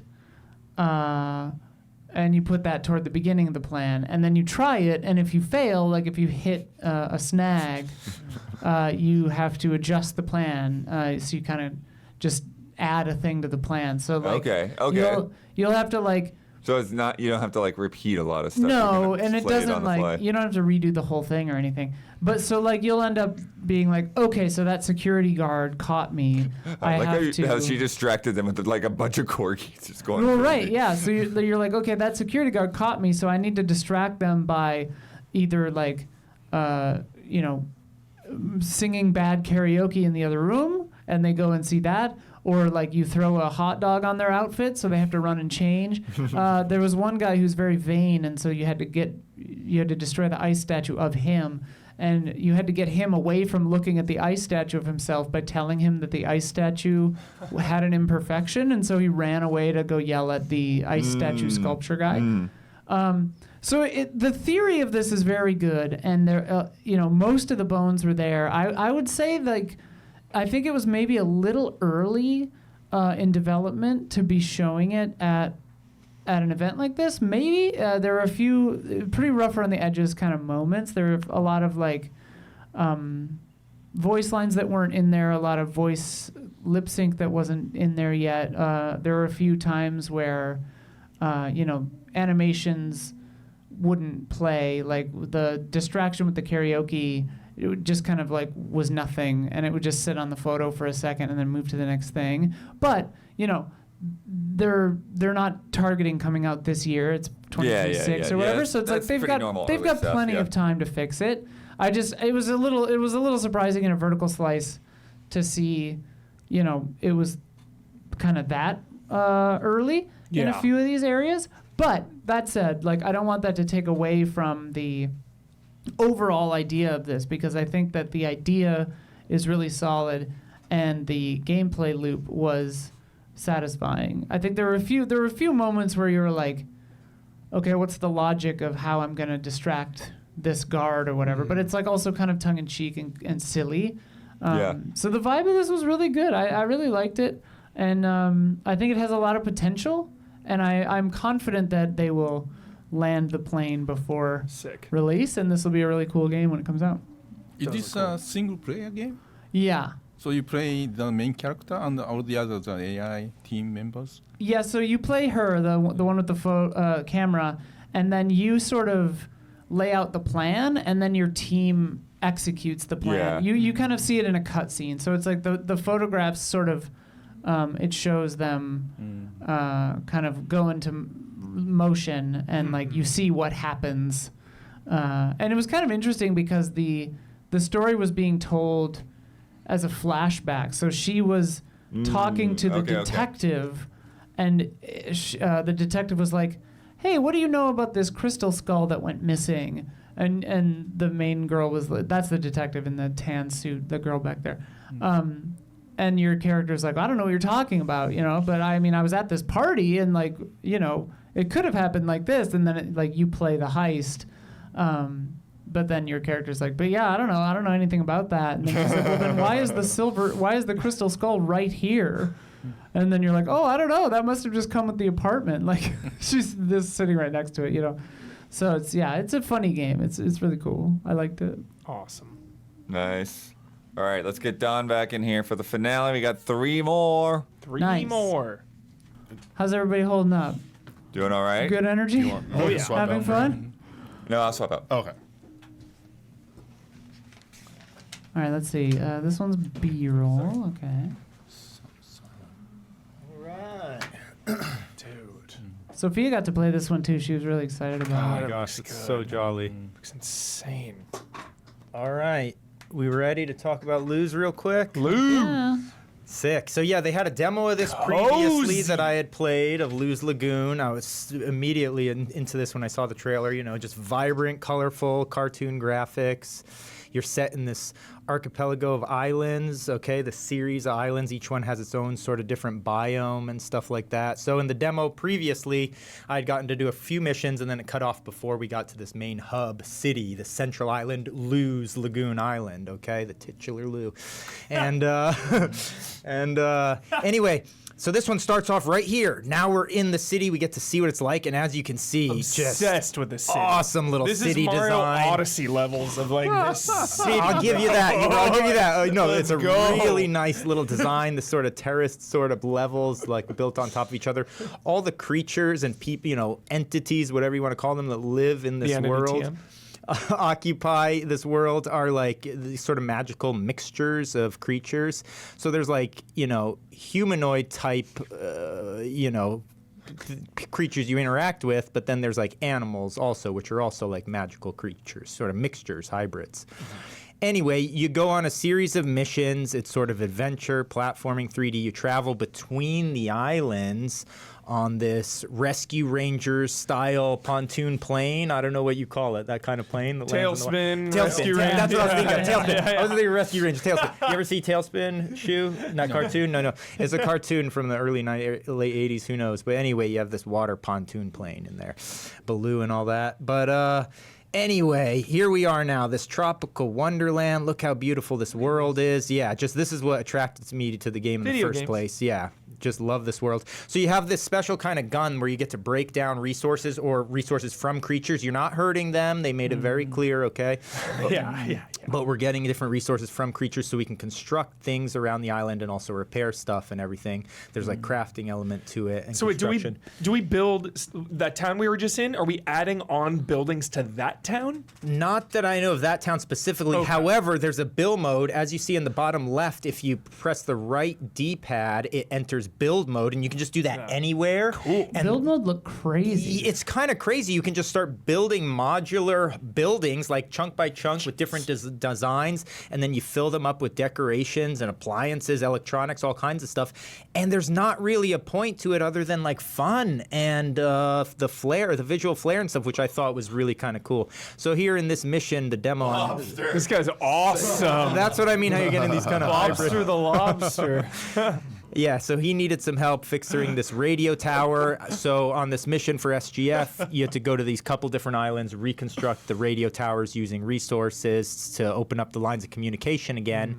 Once you fix this network, this communication network, you can receive missions from the different islands, which are all kinds of various, kind of like delivery. So you're looking for your missing Uncle Lou is the overall That's high plot. stakes. High stakes, and you're using his delivery service to The titular Lou? communicate It's a nod. with all. Yeah, it's got to I be got it. with all the characters in the world. That's what you're trying to do. So here's the gun. You see, you can pump resources out Oh, then interesting. to like construct, rebuild things and stuff like that, and vary the land. You know, change the landscape in all kinds of different ways. You have the glider, Love as the you look might have of it, seen dude. before. Yeah, just the visual style is just cozy as heck. So I don't know. It feels good. It operates good when you're flying around the plane.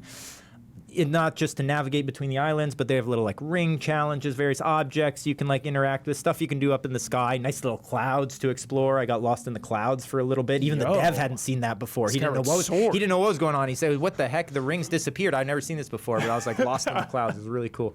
So yeah, so I don't know. It just continues to seem awesome. They don't have a specific release date on this, I don't think yet, from what they mentioned. Maybe later this year or early next year, I think they're thinking. But it's coming together quite nicely. Looks It's so just a charm. wholesome, dude. Oh, a new thing they just added. He was able to show me at the very end, fishing.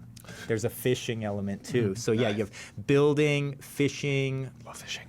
crafting, all sorts of stuff here. Yeah. So fun little nice beautiful game. Heck yeah. Continues to shape up well. So yeah, I got this on my radar big time. There it is. That's the plane from that's like the plane from That looks so fun. That's the tailspin plane. Yeah. Dude. Yeah, Oh here's my it. god. So you have a turbo, Star and then Fox. you have this giant storm that's occupying the world, and like if you get sucked into that storm, it like whips you around and then shoots you out somewhere else. It's like kind of harmless, you know. The whole game is very friendly, very like, you know, as you can tell, it's not like, you know, too aggressive a gameplay you're dealing with or anything like that. So it's just fun. lovely. It's just happy and fun. So yeah, this wholesome. is the kind of game that you could just enjoy if you're in a like real relaxed mood, or you know, any age obviously would love this. So and I'm sure there's a lot more to it regarding. I don't know what the story is with all these like, you know, floating modules everywhere. Yeah, and and the stuff like tornado, that. like yeah, I don't know what the Lou story is behind. clearly the is Something's involved going on, with that. right? Yeah. Yeah. So it's a beautiful world they're putting together here. Yep. Ring That's fun. challenge. They completed it. Yeah, that mysterious cloud there. I don't Yeah, know what the what story the- is with that. So and each Skull Island. each different island and biome has its own set of animals and plant life and all of that kind of stuff. So it's really neat. Yeah, Sick. it's cool. Yep. Super fun. Lou's Lagoon. Hell yeah. What's next? This one. This one. Oh yes. They just announced this today. Adventure of Samsara. Yeah. This is an interesting Don and I one. both played this. Yeah, we're kind of handing the controller back and forth, and it felt good in the felt good. way It's a an Atari, a clunky, Yes. Atari style a game, clunky yeah. Atari, but a well-made clunky Throw Atari shade game. at Atari for Bloodworth. Yeah. It's not shade, you know. It's just a little bit of that clunky feeling, but it's in a good thing. It's a good way. And here's the dragons we're talking about, Blood. So I Yeah. told Blood earlier. The weird thing about this game is it's Adventure of Samsara, Fleshly but it's actually giant. sort of what did they describe it as, like a spiritual successor to Spiritual- Adventure, the Yeah. game Wait, Adventure. Adventure. Yeah. Oh, wow. Crazy. And Yeah. in Adventures, so Isla, maybe you know about this. There were these series of dragons Yeah. you interacted with. Well, those dragons, those actual dragons, are in this game. Yeah. Yeah. So I mean, I'm old. I'm not blood Is the old, original you know, Easter right? egg going to be in this game as well? There's a game called Adventure. for Atari 2600 from way back in the day, yeah. And I Bloodworth guess days, it's dude. got these dragon characters. So they've included this now in this new IP, which is Samsara, and so it's this really kind of interesting hybrid that just, if you don't know anything about it, they said you'll enjoy what it is. You're on Neptune, by the way, which is an awesome setting. There's a game called Action as well. Oh yeah, there is. Yeah, things were simple back then. You know, things were simple. Action. A game called Sports. Adventure probably had the was. first Easter egg. Yeah. Really? Yeah. It's in Ready Player One, but before that, okay. yeah. Yeah, I remember. Yeah. Yeah, so Neptune, as you can see, beautiful setting. You got all kinds of blowing snow and really nice effects when you're outside. And yeah, it felt like, you know, fine, right, Huber? When you said it felt clunky like an old Atari game, we mean that out of respect. Yeah, no, 'Cause that's it not really, like a... yeah, it really feels It like operated nice. it really feels like you are reaching back to the Atari days and Yeah. playing a modern version of an Atari game. Totally. It really felt like If like the Atari never went away Yeah. and they just kept making games, this would Yeah. be like a current- Atari didn't have this much color, right? Yeah, right, exactly. So they figured out the limitations of the system. the Super Atari. they got a new colored chip in there. They've got all kinds of. They're maxing out the power at this point. But Yeah, and then there was like a sword attack. Yeah. The parry was really, really strong, really forgiving and chill. So don't think this is some like parry craziness. Yeah. Like I fought that big giant boss or whatever. Yeah. And then just like, you know, the parry was really effective against it. yeah. And then yeah, just classic Metroidvania stuff, you know, going down.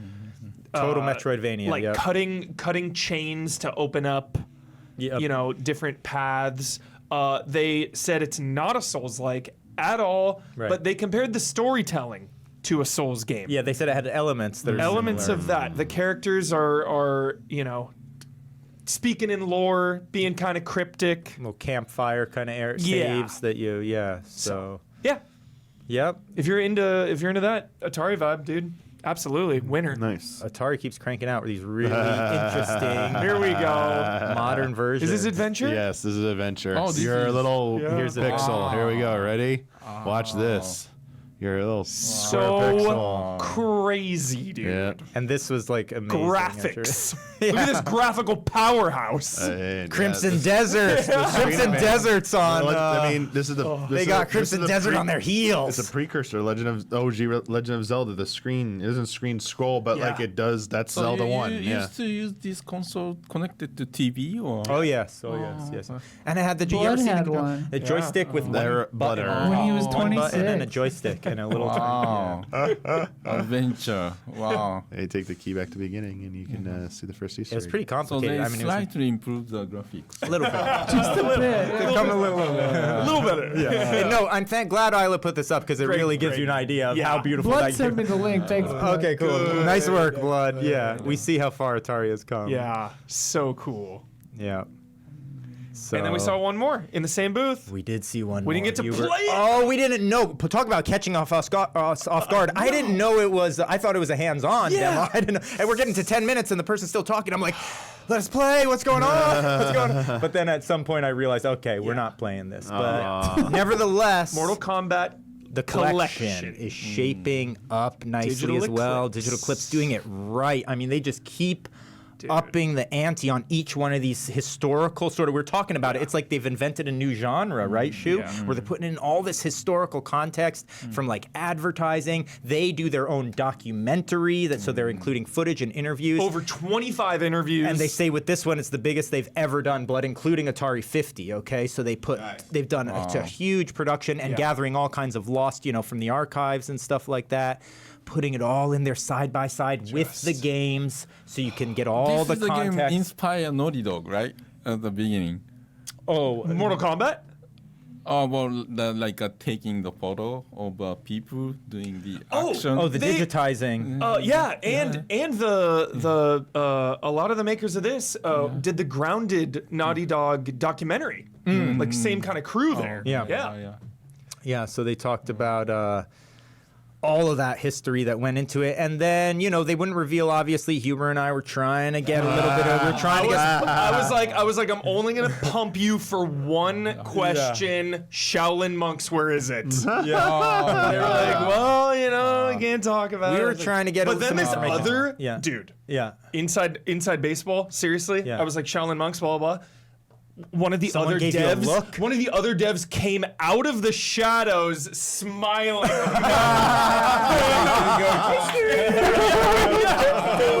So serious. You're pumping him for info. Yeah. You couldn't restrain.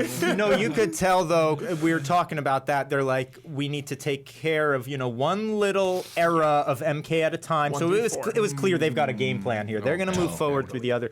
I'm hoping we'll get like a trilogy of the 3D ones, maybe remaster of 9. Yeah, we don't know. These are truly. These Digital Eclipse collections are beyond special. They're calling it complete collection. Yeah. Yeah, and because they're including all these crazy the Game Boy handheld versions, Game Gear versions. So they're not just you're getting like Online all the play with ports, rollback netcode. the various ports. With the rollback netcode, because they're adding online to all these old Super It's Nintendo games, insane. Donnie.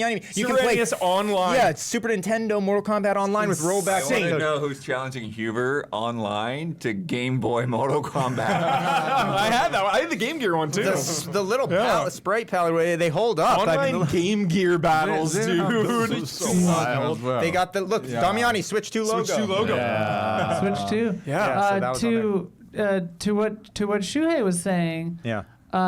Yes, this is from a website called Gaming History 101. Even Okay. Naughty Dog's first game was a horrid recreation of Mortal Kombat called Way of the Warrior, which existed only remember that. only on the ultra expensive 3DO. Yeah. But don't worry, you aren't missing much. Yeah, just watch a playthrough. Get your they fill. hired their friends to digitize. Yeah. That's wild. I never knew about that. That's so game. cool. Again, these are so special and meaningful. Like when they showed the games laid out and they were just talking about the history of Mortal Kombat, I got so emotional, dude. Just nostalgia to the max. To the max. Yeah. Thinking about Mortal Kombat is a the game huge I part of played with growing my up. brother forever. That was the game. 1, 2, 3, 4. Yeah. Like in the arcades and at home. Yep. Buying peripherals like joysticks to play it. There it And, is. like, I never want these to end. These Yeah. Digital Eclipse collections. Oh, God. These are just They are so good. and no one else is really doing it. They have like such a market. This is Way of the Warrior. They've got so wild. It still looks good. This looks pretty good. It doesn't look as bad as that. Yeah, this looks Dragon good to me. Not described as good. Hey, I like Pit Fighter. Pit Fighter. Nobunaga! The year of Nobunaga, dude. Cold the Despoiler. What? I remember this game, actually. I played it. If Nobunaga goes on a heist this year, I'm gonna lose my mind. Yeah. One other neat thing, actually, about this collection in particular, Huber, that they're doing as well with the Mortal Kombat is they're including some sort of mode where basically, like, okay, Mortal Kombat is all about these secrets. Yes, this is huge. Loaded with secrets, Mortal Kombat, right? Yeah. From codes to secret areas, characters, Reptile, all the classic Secret stuff. battles. What they do in this is they actually make it available Yeah. if you choose. You If can you play choose. the original version, or you can choose to just access all these secrets without of it. having to put the codes in, without having. And I They'll think it's tell a you great about thing. 'em. I think it's a great choice. for Yeah, this. I mean, these games are 3 decades old, basically. Yeah. So and he's talking about sort of some of the weird, obscure research you'd have to do to figure out how to do certain things in certain versions because it's different for the Game Gear and this and that. So they just if you want to, you can just see that stuff. You can just access it. I think that's awesome. Also, Same. they I haven't agree. done before. So. I agree. Blow the lid off it, Yep, Just yep, here might it as well. all is, all of it. Yeah. So the collection looks sick as heck too. So They we had don't no know. date. They just said 2025. Right. Yep, but no firm date yet. Yeah. So And that's I mean, he said this one is to MK4 to 1, but the it fact that they felt have like Deadly there was Alliance something else on Game Boy Game Boy. Advance, Yeah. there's no way they have just the Game Boy Advance Deadly Alliance. That's coming for sure. Yeah. And if you have Deadly Alliance, you gotta have Deception. Where do you stop? yes, Where do you yeah. stop? Roll right into Armageddon. Right baby. into Armageddon, dude. Yeah. So Yeah, they call it complete collection, and they'll do complete collection 2. Yeah. that's right. That's right. Yeah. Yeah. So Yeah. anyway, All right. That's Tight. it. That's it yeah. for tonight. I'll swap in here. All right. Join us tomorrow, though, early. We'll be here at 9 a.m., right, for a So that's special a live surprise. reaction show. Yeah, so we've got a special little thing. I'll still save it as a surprise, but be here at 9 a.m. Be here at Yeah. 9 a.m. We'll have a thing. It's not that out of the box, but it's not something we do here a whole lot at Easy Ally. So be here for that. 9 a.m. sharp. Yeah, and then Now, all of you be here at 8:30. yeah, you can, yeah. Well, you especially. Not everybody has to be here, but you need to be here. Okay. And I then don't even know what he's talking about. It's on the calendar. one Whatever. of your even most know- anticipated things. This man. You're excited Oh, I do know. I know now. Okay. Okay. Anyways, and then the Xbox show will start at 10, and depending on how long that goes, our pre-show will happen in between there.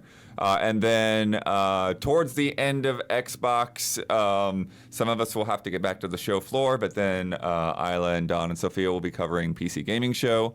And then after PC Gaming Show, we'll just be focused on show floor stuff for tomorrow and Monday, and then we will be back Tuesday with the rest of the stuff that we can talk about at that point, and then other things will roll out as they roll out.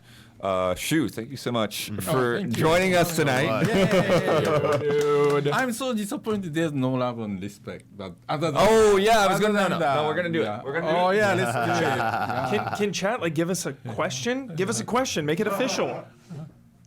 Pick a question, Isla. Pick a good question from chat. Get it from the mods though. Don't Yeah. just say Get a question. Get a mod approved question. Yeah. Mod approved. Mod approved. Okay, sorry. What do we do? Oh, shout out to the Screaming Argonaut also. Those Yeah. care packages that you sent really have come in clutch. Thank Yep. you so much. for Yep. that. Shuhei, yes, great honor. Thank you for being here. Amazing to have you in the building. Yes. Blowing my mind. We're doing a unofficial, official love and respect. So grab one question. Okay. Here we go.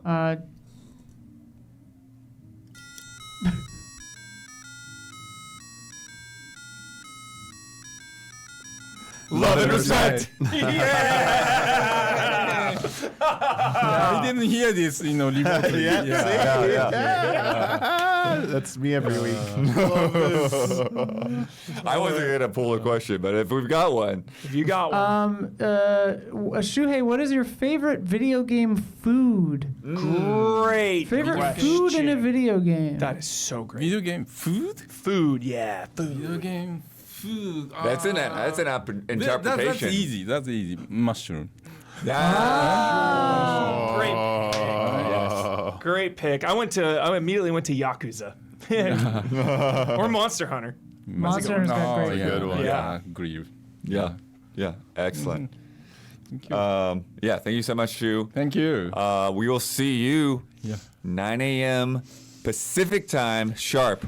Thank you, everybody. Thank you. Bye.